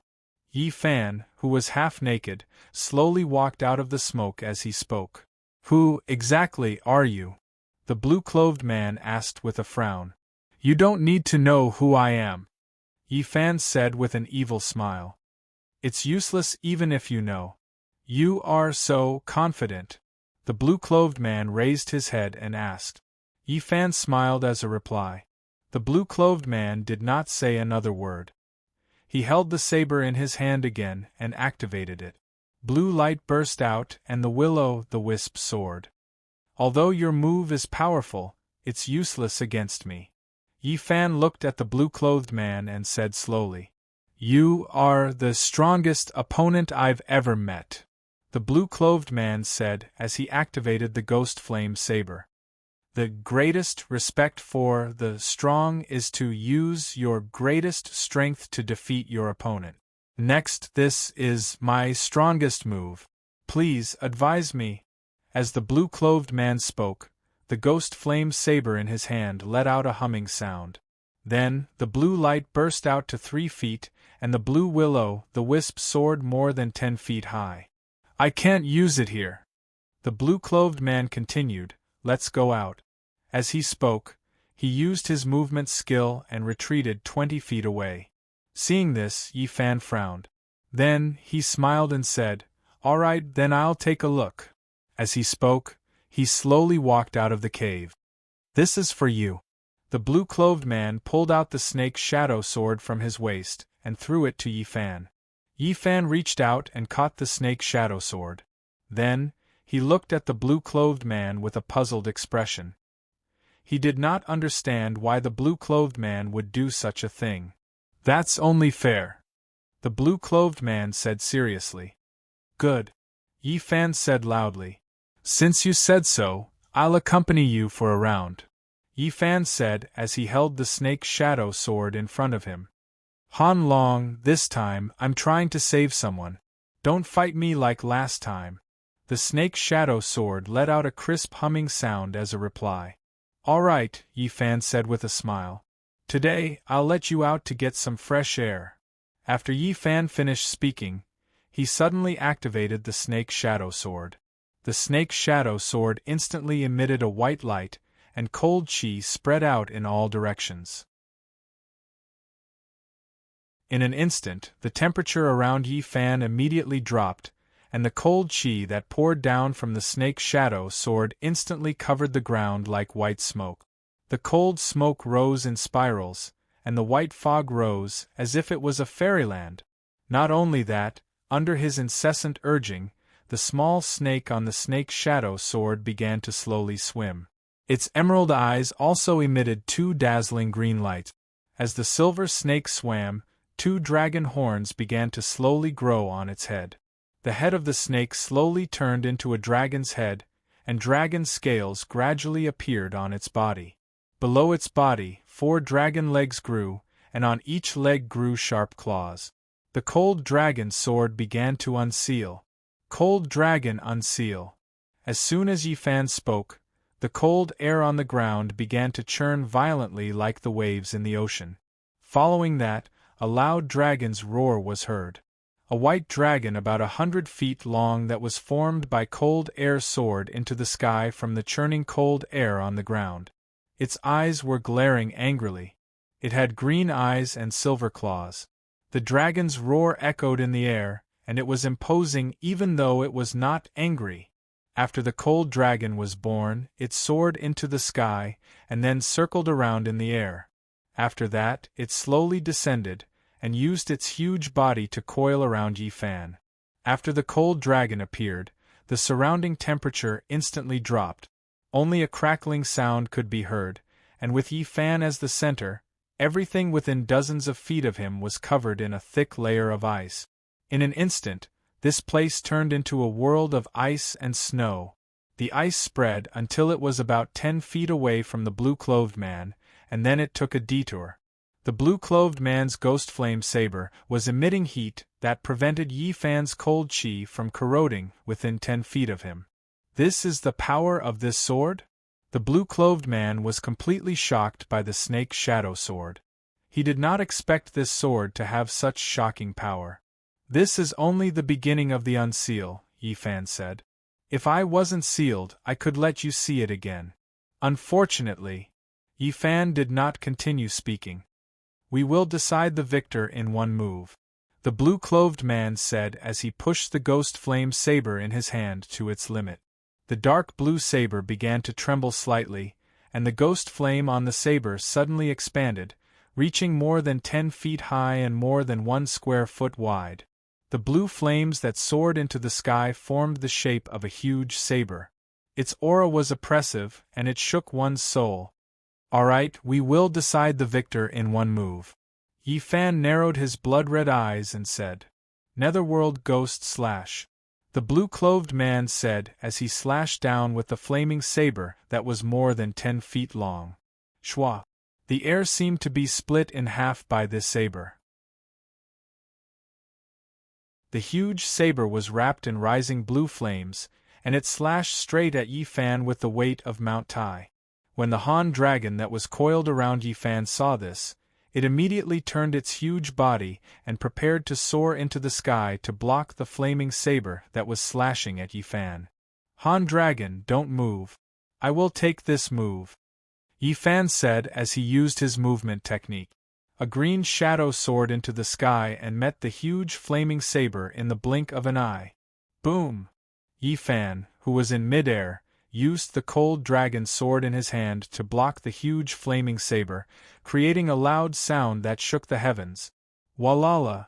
The flames on the huge saber suddenly soared, instantly engulfing Yi Fan. When the Han dragon on the ground saw that Yi Fan was surrounded by flames, it immediately turned its huge body, preparing to rescue Yi Fan. Unexpectedly, at this moment, Yi Fan's voice suddenly came from the sky. Full moon. As soon as Yi Fan finished speaking, a huge silver protective ball of light suddenly appeared on Yi Fan's body. This silver ball of light continued to spin, and the blue flames that surrounded it were immediately thrown out. Yi Fan withdrew his sword and used an unorthodox move. He directly used his movement technique and rushed towards the blue-clothed man along the huge saber. Yi Fan's green shadow flashed, and with a schwa sound, he instantly disappeared. When the blue-clothed man saw Yi Fan disappear, he knew that Yi Fan's movement technique was strange. He immediately raised the flaming saber that was more than 10 feet long. With a turn of the saber's hilt, he changed from attacking to defending, using the blade that was more than 10 feet wide to block in front of him. As expected, just as the huge saber blocked him, he heard a schwa sound. Yi Fan appeared out of thin air, and the cold dragon sword in his hand directly blocked the blue-clothed man's saber. Boom! The flames scattered in all directions. The blue-clothed man was forcefully pushed back more than 3 feet by the huge impact of Yi Fan's attack. After stopping, the flames on the saber immediately rushed towards Yi Fan. Yi Fan retreated backwards, and with a flash, he had retreated more than 10 feet away in the blink of an eye. When the blue-clothed man saw this, he immediately tapped the ground with the tip of his foot and soared into the sky. A blue shadow instantly rushed into the air, and then raised the huge saber in his hand again, fiercely chopping down towards Yi Fan who was on the ground. A huge blue arc of light was emitted from the saber, and rushed towards Yi Fan with a loud boom. Yi Fan smiled slightly, and used his movement technique to move 2 feet away, preparing to dodge the attack. However, what he didn't expect was that when the huge arc of light was less than 3 feet away from the ground, it instantly exploded, and turned into hundreds of blue arcs of light.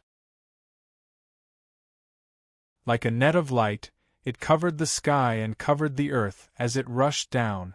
Netherworld's 100 ghosts slash. The blue-clothed man in midair said coldly. Boom, boom, boom. Hundreds of blue arcs of light emitted whistling sounds as they rushed into the ground. The ground immediately collapsed and rocks cracked. Broken rocks flew everywhere and dust rose in all directions. The hard ground was forcefully cut into hundreds of deep trenches that were more than a foot deep. Good move. The thick smoke dispersed and the dust settled. Yi Fan, who was dressed in green, stood on the ground full of trenches and said.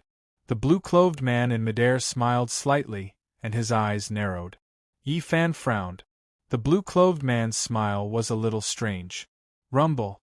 The ground under Yi Fan's feet suddenly shook, and a rumbling sound came from it.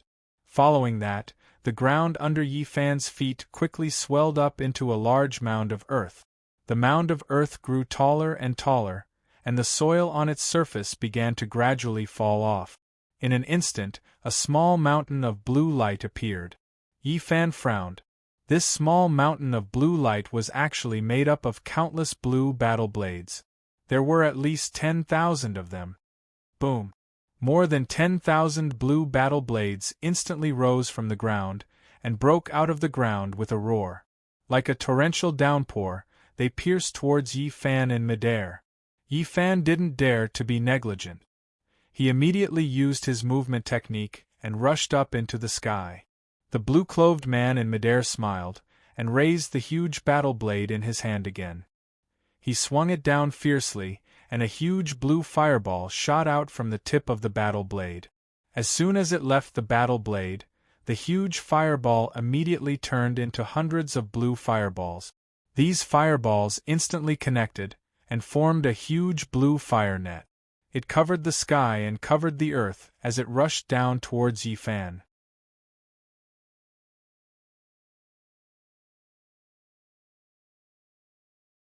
Chapter 121. Ever since he mastered this array formation, he had never used it in front of anyone else. It was his trump card, a trump card that could save his life. He never expected to be forced to use this move, Mountain of Blades and Sea of Flames, the moment he entered the Central Plains. It was said that the great Ming dynasty was filled with crouching tigers and hidden dragons. It seemed like it was true. Yi Fan, who was in midair, saw the sea of fire above him and the mountain of blades below him. He immediately stopped and hovered in midair. Seeing that the mountain of blades and the sea of flames were about to merge, Yi Fan actually sat down cross-legged in midair. He floated in the air and began to meditate. 1. Yi Fan's body instantly lit up with silver light. A huge silver ball of light instantly expanded from his body. In the blink of an eye, it had expanded to 30 feet. Yi Fan, who was inside the ball of light, closed his eyes and remained motionless. Boom! The countless battle blades on the ground pierced the silver ball of light. Boom! The sea of flames that descended from above also enveloped Yi Fan's protective ball of light. This time, you won't be able to escape even if you have wings, the blue-clothed man in midair said as he brandished his gigantic battle blade and used his movement technique to descend from the sky. Boom! The gigantic battle blade cleaved down on Yi Fan's silver ball of light. Blue light shot out in all directions as flames splattered everywhere. The mountain of blades, sea of flames, and the blue-clothed man's gigantic battle blade were unable to pierce through the ball of light at all. Luminous moon overhead. Yi Fan, who was inside the ball of light, suddenly opened his blood-red eyes. The gigantic silver ball of light quickly shrunk to a size of 10 feet. Following that, it spun at high speed and suddenly expanded to a size of 10 feet. It was like Mingyu. The sea of flames that enveloped the ball of light was instantly scattered by the rapidly spinning ball of light. The countless battle blades that had pierced the silver ball of light also began to crack under the pressure of the ball of light. Baka! As the blue-clothed man spoke, he used all his chi to power his battle blade. The gigantic battle blade expanded by another 10 feet. However, all his efforts seemed to be of no use. Yi Fan's ball of light grew bigger and bigger. The blue-clothed man's gigantic battle blade was also being raised bit by bit. Moonlight sky. Yi Fan, who was inside the ball of light, said calmly. Boom! As Yi Fan spoke, the huge silver ball of light instantly exploded, turning into countless dazzling silver beams that scattered in all directions. Whoosh! Countless battle blades were instantly shattered by the silver light, shattering into countless blue fragments that scattered in the air. Puff! The blue-robed man spat out a mouthful of blood. The saber in his hand flew out and landed on the ground. Pah! The blue-clothed man fell heavily to the ground. Shwa! The ghost flame saber fell from the sky and stabbed straight into the ground, constantly shaking. Yi Fan slowly descended from the air. Han Long, go back! Yi Fan said to the frost dragon beside him. The frost dragon shook its huge head and looked at Yi Fan. Then, it turned its head and looked at the blue-clothed man lying on the ground. Then, it let out a dragon roar and turned its huge body. It soared into the sky and circled in the air. Then, it turned into a white light and rushed into the snake's shadow sword in Yi Fan's hand. Once the frost dragon entered the treasured sword, the silver dragon on the treasured sword immediately began to swim and gradually turned back into a small silver snake. You! The blue-clothed man lying on the ground spat out a mouthful of blood. You didn't use cold air and also useless dragon and movement technique. When did I say I was going to use cold air? Yi Fan said as he put the snake shadow sword into his waist. Then, he put on his clothes and slowly walked in front of the blue-clothed man. I just wanted you to see the frost dragon sword.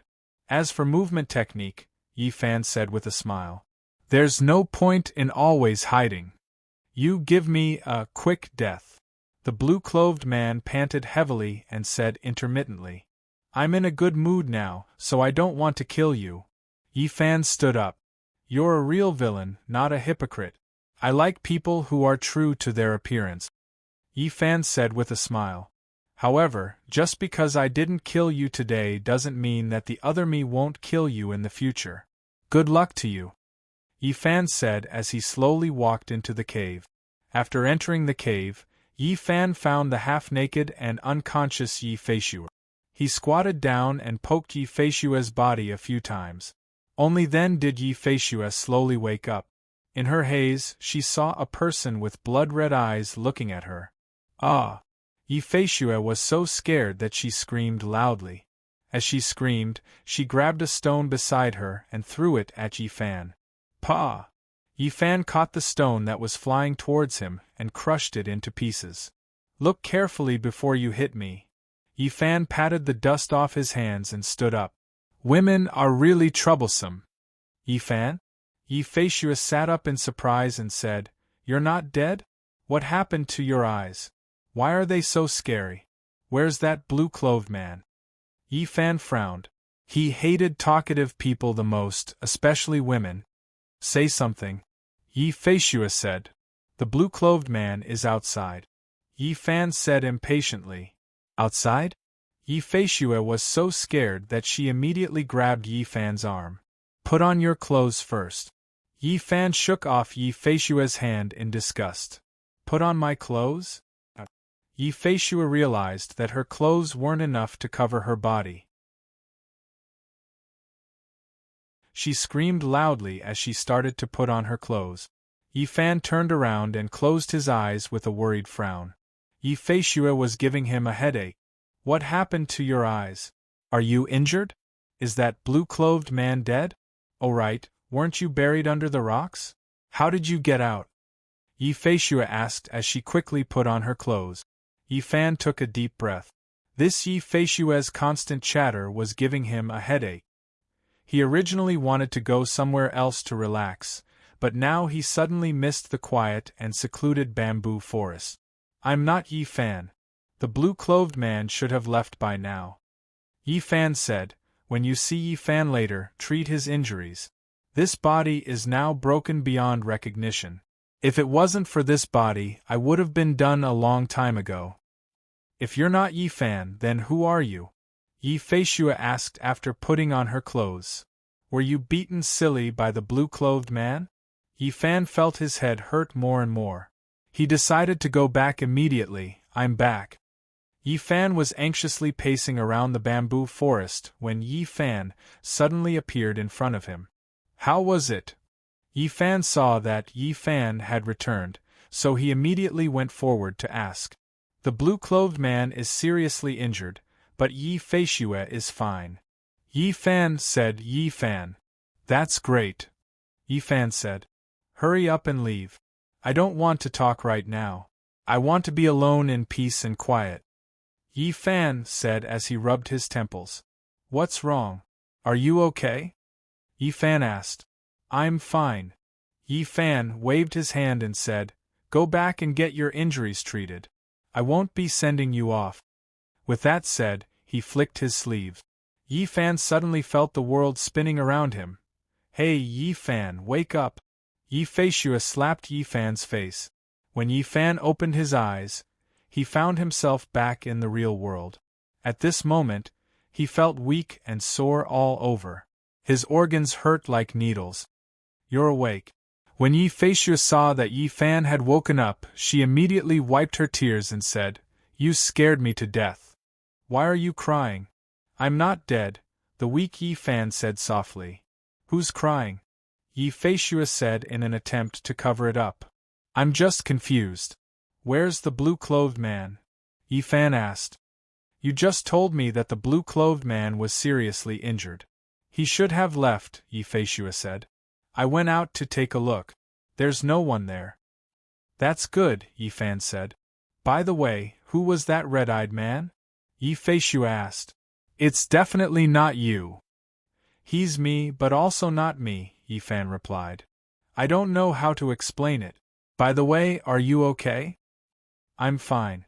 Yi Feishue said with a red face. Why didn't you just run away? With your skills, you should have been able to do it. If I left, what would you do? Yi Fan said weakly. That blue-clothed man didn't look like a good person. If I left, wouldn't you be like a lamb in a tiger's mouth? Why were you so stupid? Weren't you afraid of dying? Yi Feishue asked gently. The situation was urgent. How could I think so much?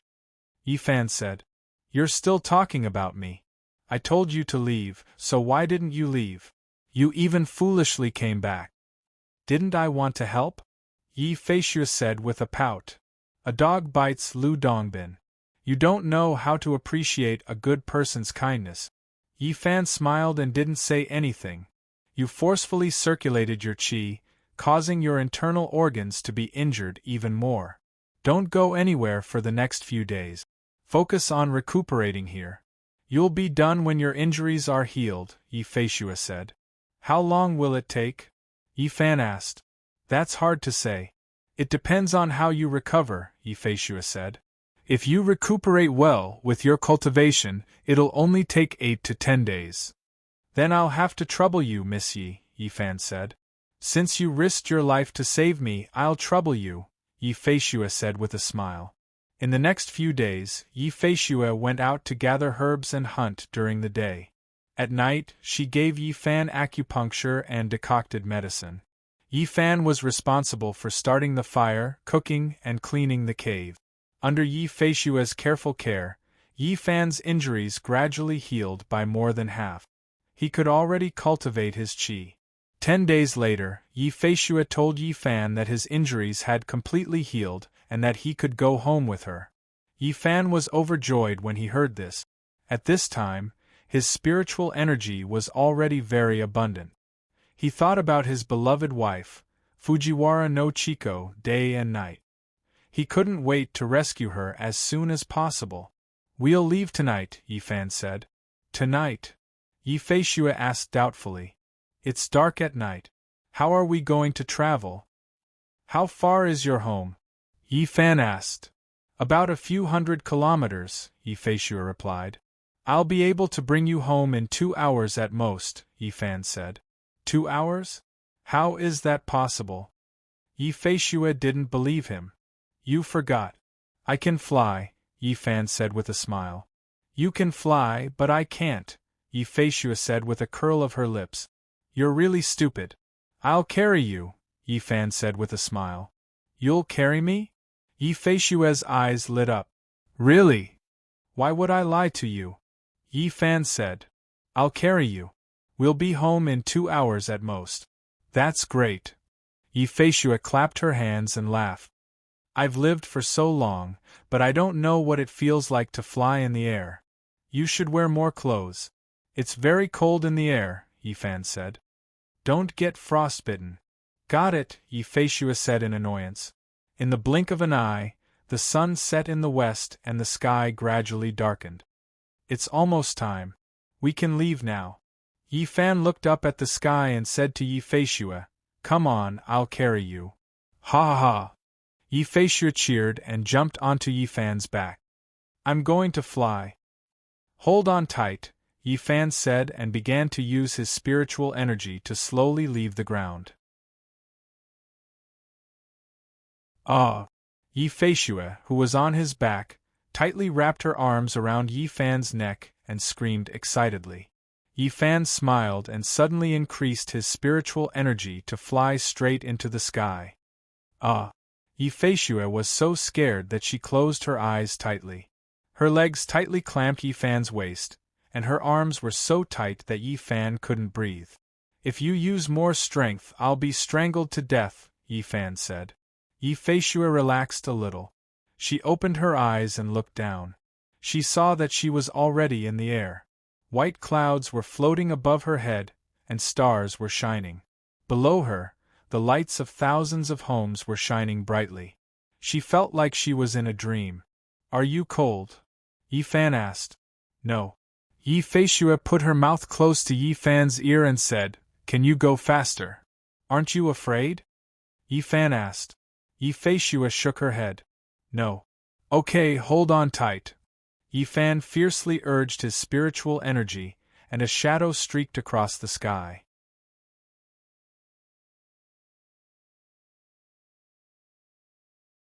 Chapter 122. After an hour, Yifan slowly withdrew his spiritual power, and the two of them landed in front of a large house. The vermilion door and the imposing stone lion showed the identity of the owner of this house. There were two large palace lanterns on both sides of the door with the words, Yi Residence, written on them. This is my home. Yifei grabbed the brass ring on the door and knocked on it. After a while, there was a knock on the door. The door opened slightly and a person who looked like a servant poked his head out to take a look. Eldest miss, you've returned. The servant saw Yifei and immediately opened the door. Where's my father? Yifei stepped inside with Yifan following closely behind. Master is in the pharmacy. I'll go tell him. The servant closed the door and quickly left. Come, let's go inside, Yifei said as she pulled Yifan's hand and walked towards a large house not far away. This Yi residence was different from other houses. Other houses were filled with flowers and trees, but this house was filled with precious herbs. Other houses had fake mountains and ponds, but this house didn't have such things. Aside from the herbs, there was only a pavilion with a stone table and a stone bench. Sit anywhere, Yifei said to Yifan as she asked the servant to serve tea after entering the house. The furnishings in the house were very elegant. The painting of the Medicine King, Sun Simiao, was hung on the wall. Below the painting was a large copper incense burner with smoke rising in spirals. How is it? You're not used to the smell of herbs here, right? Yifei looked at Yifan with a smile. It's fine, Yifan replied. You damned girl, where did you run off to? A man in purple said as he pushed the door open. This person was in his 50s. His eyes were bright and his steps were vigorous. Father! Yifei shouted as she threw herself into the old man's arms. When Yifan saw this, he immediately stood up and bowed. Junior Yifan greets old Mr. Yifan? The old man exclaimed, Are you from the Yi family of the weaponry aristocratic family? That's right, Yifan replied. Swear, the old man immediately said to Yifei, This is not the place to talk. Take him to my study. With that, he turned and walked out of the room. Come with me. Yifei understood her father's intentions. Tonight, Yifan's family members were wanted by the imperial court. If she brought Yifan back rashly, they would be easily recognized, so her father had her bring Yifan to his study. As Yifei spoke, she walked directly to the incense burner in front of the statue of the Medicine King Sun Simiao. She turned the incense burner with both hands and the wall rumbled, revealing a secret door. Come in quickly, Yifei said. Yifan immediately dashed into the secret door. After the two of them entered, the stone door slammed shut. Where is this? Yifan asked. This is the secret passage that leads to my father's study. Yifei led Yifan inside. After walking for a short while, they saw a wall blocking their way.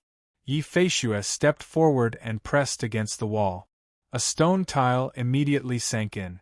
With a rumble, the wall moved and the door opened. Come in, Yifei said as she walked in. Yifan followed closely behind. With a rumble, the wall returned to its original state. Yifan discovered that the room was extremely spacious. There were 2 rows of tall bookshelves on both sides. The bookshelves were densely packed with all kinds of medical record. Other than the bookshelves, there was only a wooden table and a few chairs. The old man was sitting on the main seat. Seeing Yi Fan enter, the old man immediately stood up. The Yi family is currently wanted by the imperial court, so this is the only way. Young hero, please don't take offense, the old man said. Senior, what are you saying? Yi Fan said as he bowed again. This junior is indebted to senior for not abandoning us. This junior is endlessly grateful. One had to know that the current situation was different from the past. In the past, the Yi family was prominent and everyone wanted to curry favor with them. Now that the Yi family had lost their power and all of them had become criminals of the imperial court, it was very rare for someone to take the risk of losing their lives to shelter the Yi family. Thus, Yi Fan bowed again to the old man. Young hero Yi, please rise. This is too much for this old man. The old man said as he hurriedly reached out to help Yi Fan up. The Yi family's conduct is open and aboveboard. Everyone in Jianghu knows this, and this old man is very impressed. As the saying goes, justice is in everyone's heart. Everyone has a scale in their heart. The imperial court has made such a big move this time probably because someone in the imperial court is deliberately slandering the Yi family. Otherwise, this would not have happened. Yi Fan was deeply moved after hearing this. He did not expect the Yi family to be so important in this old man's heart. This time, young hero Yi must have come for an important matter. After the two of them sat down, the old man said, This junior is ashamed. This time, I have taken the liberty to visit because I have an important matter to ask of you. Yi Fan said sincerely, What is it? This old man will help as long as this old man can. The old man said, It's a long story. Yi Fan said as he told the old man about Fujiwara no Chico's amnesia, how he was sneak attacked and how Yi Feishua saved him. Something like that happened? The old man said as he twirled his beard. Father, you don't know. Yi Feishua saw that Yi Fan did not mention that Yi Fan had risked his life to save her and hurriedly interjected. If it wasn't for Brother Yi, I'm afraid that your daughter would have been. When the old man heard this, he looked up at Yi Feishua. At this time, Yi Feishua's face was flushed red. The old man immediately understood what was going on. Thank you, young hero Yi, for saving my daughter. The old man said. Senior, what are you saying? Yi Fan hurriedly said. If it wasn't for Miss Yi, I'm afraid that my corpse would have been exposed in the wilderness.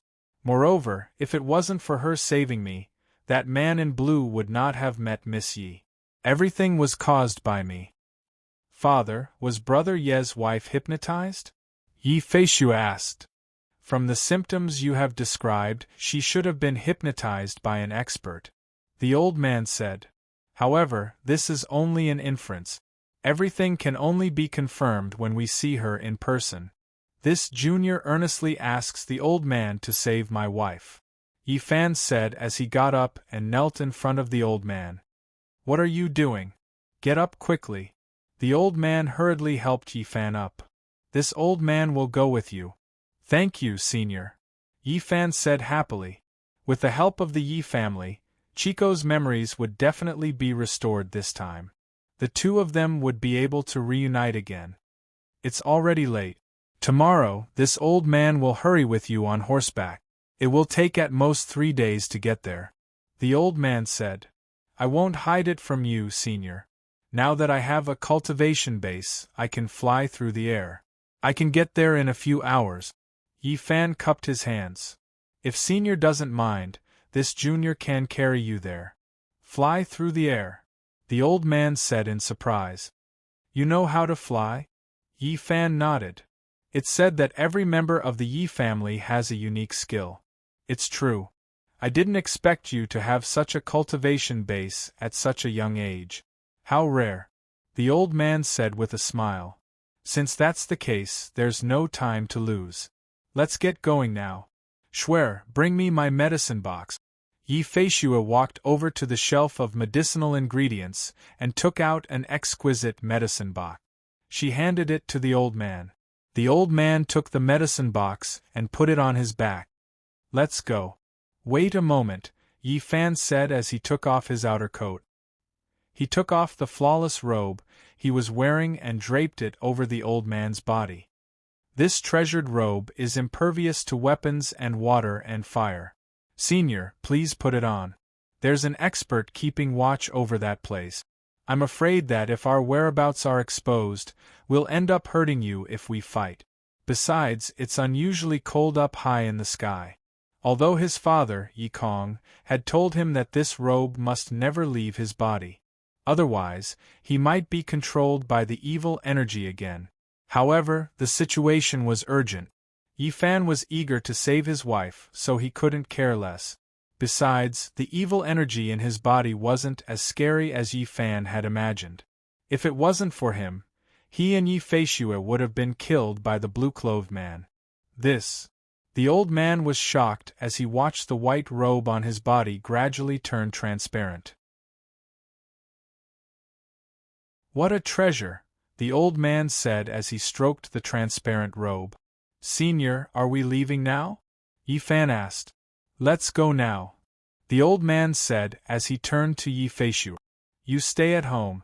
Don't run around. I know. Yi Feishue pouted.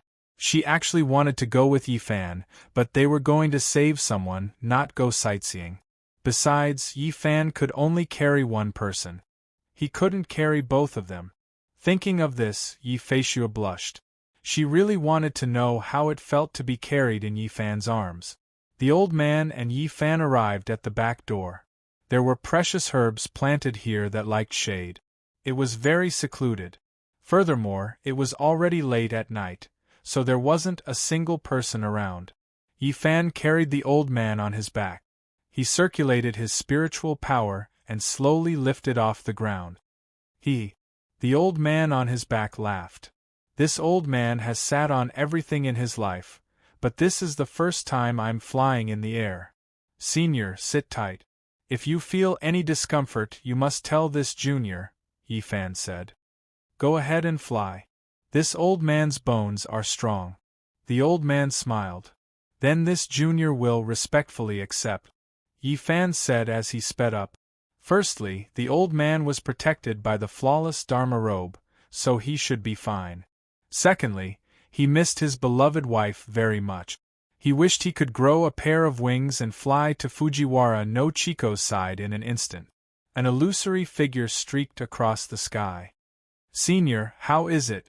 Can you take it? Yi Fan asked as he flew at high speed. I'm fine. The old man, who was clinging tightly to Yi Fan's back, was a little out of breath from the wind. You keep flying. When Yi Fan saw this, he immediately slowed down. After all, the flawless Dharma robe could only protect the old man's body, but the old man's head was exposed. Flying at high speed with the biting cold wind, he was naturally fine with his spiritual power protecting his body. However, the old man was different. How could his mortal body withstand such torment? Senior, do you want to rest for a while? Yi Fan asked. No need, no need. The old man panted a few times and said, Today, I've opened my eyes. This young man is quite capable despite his young age. With this kind of ability, it would only take a few days to travel the entire Great Ming Dynasty. Then, shall we continue on our way? Yi Fan asked. Continue. These old bones of mine can still bear it, the old man said. Despite the old man's words, Yi Fan still slowed down. He maintained a steady speed and lowered his altitude. This way, the wind would be weaker. As the saying goes, it's cold at the top. The higher you go, the lower the temperature. Yi Fan, the old man on his back said, looking at your cultivation, you must have received guidance from an expert. Yi Fan nodded. Senior, you're right. I did receive guidance from an expert. It's a long story. The old man immediately understood. It was inconvenient for Yi Fan to talk about this matter, so he didn't ask further. Senior, Yi Fan changed the topic. Is this hypnotism very difficult to break? We'll only know after we see it, the old man said. This hypnotism is both difficult and easy to break. It's like a lock.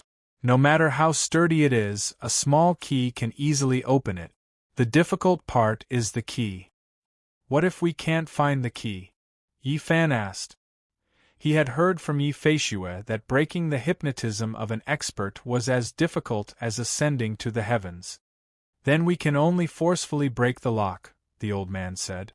Yi Fan frowned and didn't say anything. Seeing that Yi Fan didn't say anything, the old man knew that Yi Fan was worried, so he comforted him. Don't worry. If your wife is really under hypnotism, I'm confident that I can break it. With Senior's help, of course it'll be a piece of cake. When Yi Fan heard the old man's words, the rock in his heart was finally lifted. But, the old man hesitated. But what? Yi Fan's momentum, which had just landed on the ground, rose once again. I'm worried that your wife isn't under hypnotism, the old man said calmly. Not hypnotism? Yi Fan was puzzled. If it's not hypnotism, then what is it? Didn't you say that your wife is Japanese? The old man asked. Yes. Yi Fan didn't understand what this had to do with hypnotism. The person who attacked you was also Japanese? The old man continued to ask. That's right. What's wrong? Yi Fan asked anxiously. As far as I know, there are many secret experts in Japan. There's a secret technique called soul-dissolving technique. The person who is under the technique will completely forget their past and will have a new memory replaced by the caster.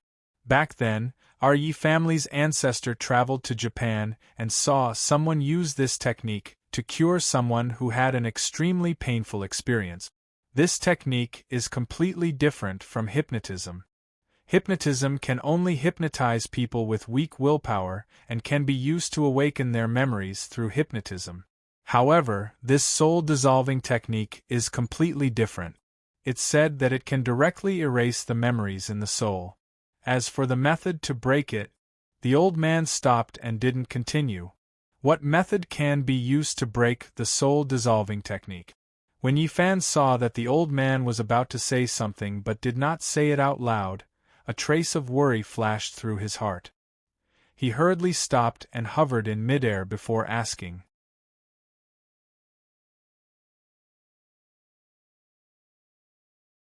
Chapter 123. Unsolvable? Yi Fan's face turned pale when he heard that. This soul-dissolving technique works directly on the soul.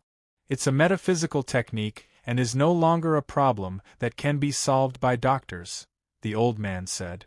I've only heard about this soul-dissolving technique from the elders of the previous generation. I've never seen the person affected by it with my own eyes. I've only heard from the elders that there's no cure for the person affected by this technique. Even the caster can't do anything about it. Yi Fan felt as if he had been placed in an ice cellar. He felt cold from head to toe. Don't think too much about it, the old man said. Wait until you see the person. Perhaps it's just a normal hypnosis technique. Yi Fan nodded. The only thing he could do now was to let the old man see Fujiwara no Chiko immediately. He would know what was going on then. Senior, Yi Fan turned to the old man behind him and said, Let's continue on our way. All right, the old man replied. Yi Fan used the soaring technique again and continued flying in the direction of Zhou Mansion. The two of them did not speak along the way. Yi Fan felt uneasy. He was worried that Fujiwara no Chiko was really affected by the soul-dissolving technique. It would be fine if it wasn't, but if it really was, Yi Fan did not dare to think about it. Ever since he found out that his beloved wife Fujiwara no Chiko had lost her memories, his heart felt like it was being stabbed by a knife. He missed his beloved wife day and night. Even in his dreams, images of Fujiwara no Chiko filled his dreams. If his beloved wife really could not recover her original memories, he really did not know what to do. Perhaps he would feel so much guilt that he wished he was dead for the rest of his life. The old man behind Yi Fan was also silent. He carefully thought back to the various amnesia techniques passed down by his ancestors and later developed by the Yi family. He wanted to see if there were any good methods that could help. However, after thinking for a long time, He could not think of a way to cure this technique. Young man, don't worry.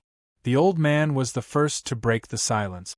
If your wife is really affected by the soul-dissolving technique, I have an idea. You can try it.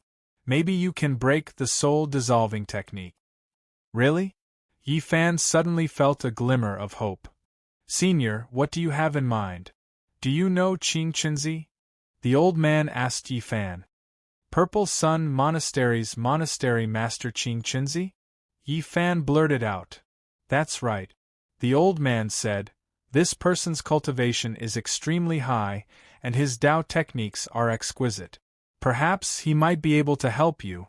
Since this soul-dissolving art is related to the soul, why don't you ask him for help? He's from the Orthodox Taoism, and I'm sure he'll have a way to break this soul-dissolving art. Yeah. Yi Fan was enlightened. He had heard from his father, Yi Kong, that Qing Chenzi's Tao techniques were extremely exquisite. He had become the monastery master of the Purple Sun Monastery at such a young age. Back then, his father had even brought him to look for him to read his birth characters. Senior is right. Yi Fan said excitedly as he thought of this. To be honest, Senior, Qing Chenzi and my father are close friends. If Chico is really affected by the soul-dissolving technique, I can ask him for help. Haha, that's great. The old man smiled. Yi Fan was overjoyed. With the help of the Yi family and Qing Chenzi, it seemed like there was hope for his beloved wife to regain her memories. The two of them traveled at lightning speed. After 6 hours, they arrived in the sky above the Zhou Manor. Senior, we're here. Yi Fan said as he slowly retracted his spirit energy. He landed in a secluded place and placed the old man down. It was already close to dawn and the sky was slightly bright. What do you plan to do? The old man asked Yi Fan. I'll go check out the situation first. If I see Chico, I'll bring you up to the roof and observe her secretly. What do you think, Senior? Yi Fan said.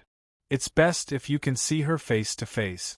If it's too far away, I'm afraid it won't work. The old man said. This. Yi Fan was a little troubled. It's best if you lure her out.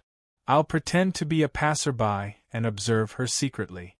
That way I'll be able to see clearly. The old man said. Lure her out. Yi Fan pondered for a long time before saying, All right, I'll lure her out. Senior, you can act according to the situation outside. Don't worry, I know what to do. The old man said as he took out a small golden needle pouch. He took out a golden needle and handed it to Yi Fan. There might be a hypnotic expert inside. These 2 needles can prevent you from being hypnotized. Hold this golden needle in your hand. If you feel that you're in a trance, use this needle to prick yourself. It can break the hypnosis technique. Remember, if you encounter a hypnotic expert, do not look into their eyes. Do you understand? Senior, I'll remember. Yi Fan took the golden needle and held it in his hand.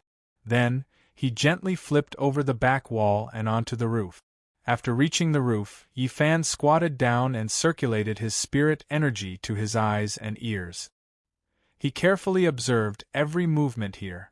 At this time, the courtyard was extremely quiet. No one was moving around. However, there were 2 people standing on the left and right of Fujiwara no Chico's room. From their slightly bulging temples and extremely slow breathing, it could be seen that these 2 were not ordinary people. They were martial arts experts who cultivated both internal and external energy. What should I do? Yi Fan was in a dilemma. It seemed that since last time, Fujiwara no Chico had been protected. It was easy to deal with these 2 people, but he was afraid of making too much noise. This time, the main purpose of coming here was to let Yi Feishue's father see what kind of technique Fujiwara no Chico was under. He did not come here to fight. Yi Fan was in a dilemma. Suddenly, he remembered the golden needle in his hand. This golden needle was 5 inches long and extremely thin. It was similar to a strand of hair. Yi Fan suddenly had an idea. He broke the golden needle in two and held it in his hand. Using 50% of his spirit energy, he flung the two golden needles to the space between the eyebrows of the two people. These golden needles were originally thin and did not make much noise. In addition, Yi Fan used 50% of his spirit energy. The speed was extremely fast. In the blink of an eye, the two experts outside the room did not have time to notice. The two golden needles easily pierced the two people's brains. Although the two of them were experts who cultivated both internal and external energy, compared to Yi Fan's cultivation, it was like the difference between heaven and earth. The two people did not even make a sound. With a plop, they fell to the ground dead. "Who is it?" Fujiwara no Chiko's voice came from inside the room. Then the door opened. A familiar figure that Yi Fan yearned for day and night stood at the door. Seeing Fujiwara no Chiko appear, Yi Fan's heart was filled with emotions. He wanted to rush over and hug her tightly. He wanted to tell her how much he missed her. But now was not the right time. Everything had to go according to plan. Yi Fan saw that Fujiwara no Chiko had appeared. He immediately stood up and used his movement skill to float towards the door. He deliberately slowed down his speed in order to lure Fujiwara no Chiko to take the bait. Sure enough, after Fujiwara no Chiko saw the two people lying dead at the door, she immediately used her movement skill to catch up from behind. The two people flew out of the courtyard one after the other. After Yi Fan reached the door, he directly used 70% of his spirit energy. A shadow instantly disappeared. When Fujiwara no Chiko chased out of the door, Yi Fan had already disappeared. Fujiwara no Chiko did not expect this person to be so agile. The distance between them was less than 3 or 4 feet. In the blink of an eye, he disappeared. She cautiously searched around the door, but did not find anything. Just as she turned around and was about to push the door open to enter the courtyard, an old voice sounded behind her. "Miss, may I ask if there are any pharmacies around here that provide medical services?" Fujiwara no Chiko turned around and saw an old man in his 50s or 60s slowly walking towards her. This old man looked to be in his 50s. He was carrying a small wooden box on his back. His face was rosy and full of energy. "Pharmacy?" Fujiwara no Chiko turned around and asked. Her eyes were full of suspicion. "It's like this, I am an outsider. I pick ginseng for a living," the old man said. "I just picked a good ginseng a few days ago and wanted to come here to try my luck." This old man is unfamiliar with this place and unknowingly lost his way. "I also used up all my traveling expenses, so I want to find a pharmacy to sell my ginseng. After exchanging it for money, I want to quickly go home. I wonder if you can make it convenient for this old man to find a pharmacy with a fair price. This old man will thank you in advance." The old man said and bowed to Fujiwara no Chiko. "Where is this old man from?" Fujiwara no Chiko asked. "Since you have good ginseng, why don't you go to a bustling place to sell it? Why did you come to this small town? It can't be sold at a good price here." Fujiwara no Chiko said and walked towards the old man. The old man had just left and this old man appeared. How could Fujiwara no Chiko not be suspicious? Moreover, it was early in the morning and the pharmacy was not open yet. This old man's words were full of loopholes. "Sigh." The old man sighed and said, "I'm not afraid that you will laugh at me, but I live in a small town not far from here. Although my family is not rich, we live a good life.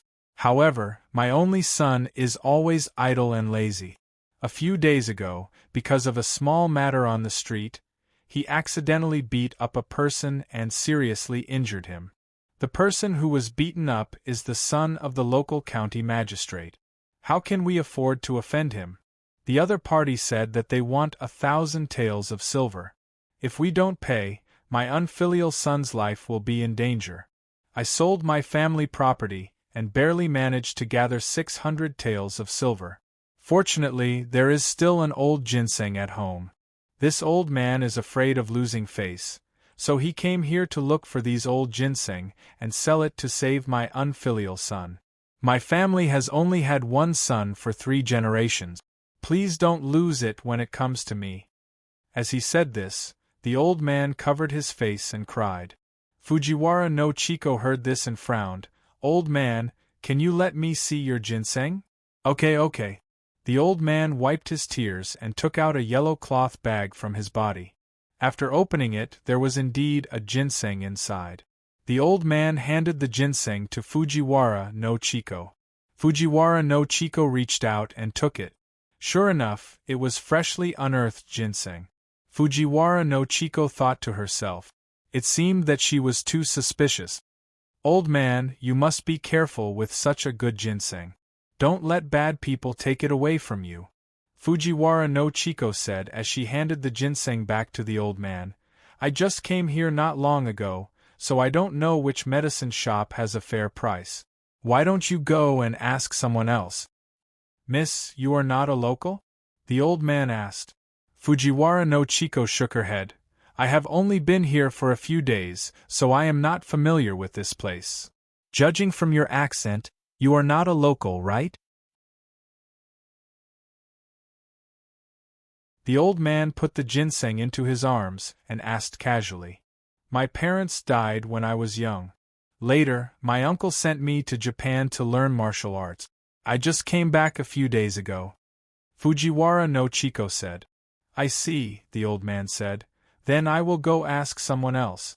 Sorry to disturb you," the old man said as he turned to leave. "Old man, please wait," Fujiwara no Chiko said. The old man stopped and turned to look at Fujiwara no Chiko. "Old man, when you ask someone else, don't say that you are selling ginseng. Just say that you are sick and want to see a doctor. Don't trust others easily," Fujiwara no Chiko said as she took out an ingot of silver from her arms and stuffed it into the old man's hand. "Take this 50 taels of silver. You are so old, you will need it in the future." No, the old man hurriedly refused. "How can an old man like me take your silver? No. Just take it. Be careful on the road," Fujiwara no Chiko said as she stuffed the silver back into the old man's hand. Then, she turned and pushed the door open to enter the courtyard. Yi Fan, who was standing on a big tree a few dozen feet away, heard the conversation between the two clearly. Chiko was still Chiko. Although she had lost her original memories, she was still so kind. His lover was right in front of him, but he couldn't reunite with her. Only he could understand how it felt. On the other hand, he also admired the old man's adaptability.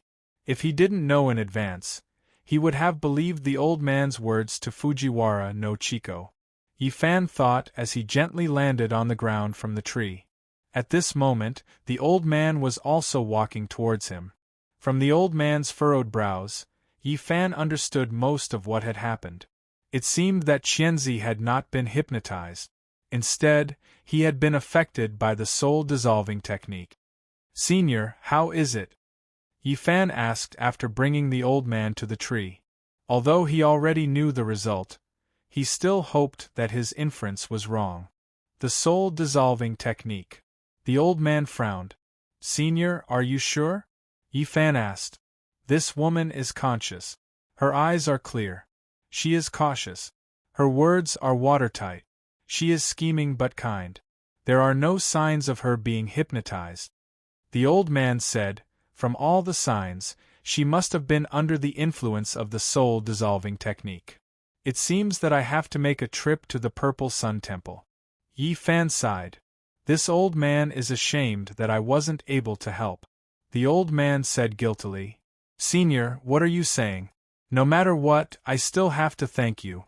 Yi Fan said, "If it wasn't for you, I wouldn't know what happened to Chiko. There's no time to lose. Go to the Purple Sun Temple and ask the temple master, Qingqinzi, to see if he has a way to restore your wife's memory." The old man said, "This old man will immediately report this matter to the Tian-E Hall and see if the Tian-E Hall has any way to help you." Yi Fan was grateful after hearing this. The Tian Hall was no small matter. It was the pinnacle of medical expertise. If he could get the help of the Tian Hall, there was a high chance of restoring Chico's memory. Yi Fan immediately bowed to the old man. Senior's great kindness, Yi Fan will definitely repay it in the future. Let's not talk about this for now. The old man helped Yi Fan up. Saving your wife is more important. You should go to the Purple Sun Temple now. I'll send Senior home first, then go to the Purple Sun Temple, Yi Fan said. No need, no need. The old man waved his hand as he took off his flawless robe and handed it to Yi Fan. Business is more important. I'll find a carriage to go back. You are now wanted by the imperial court. This old man's home is your home. No matter what the result of your trip to the Purple Sun Temple is, remember to come back and tell this old man that I have no use for this robe. It will be returned to its rightful owner. Then, Senior, please be careful. Yi Fan took the robe and said, as the saying goes, great kindness can't be thanked with words. Saying more would make it seem bad. Yi Fan had an inexplicable sense of closeness to this old man. Perhaps it was because he was part of the Yi family in his previous life. Yi Fan thought. And this old man also felt like an old friend to Yi Fan at first sight, as if he was his own family. Don't worry about this old man. The old man waved his hand. Go. Yi Fan nodded, put on the flawless robe, and turned to leave. You're tuning in to the Phoenix Knights YouTube channel. Don't forget to subscribe and join us on this journey to catch the most captivating stories.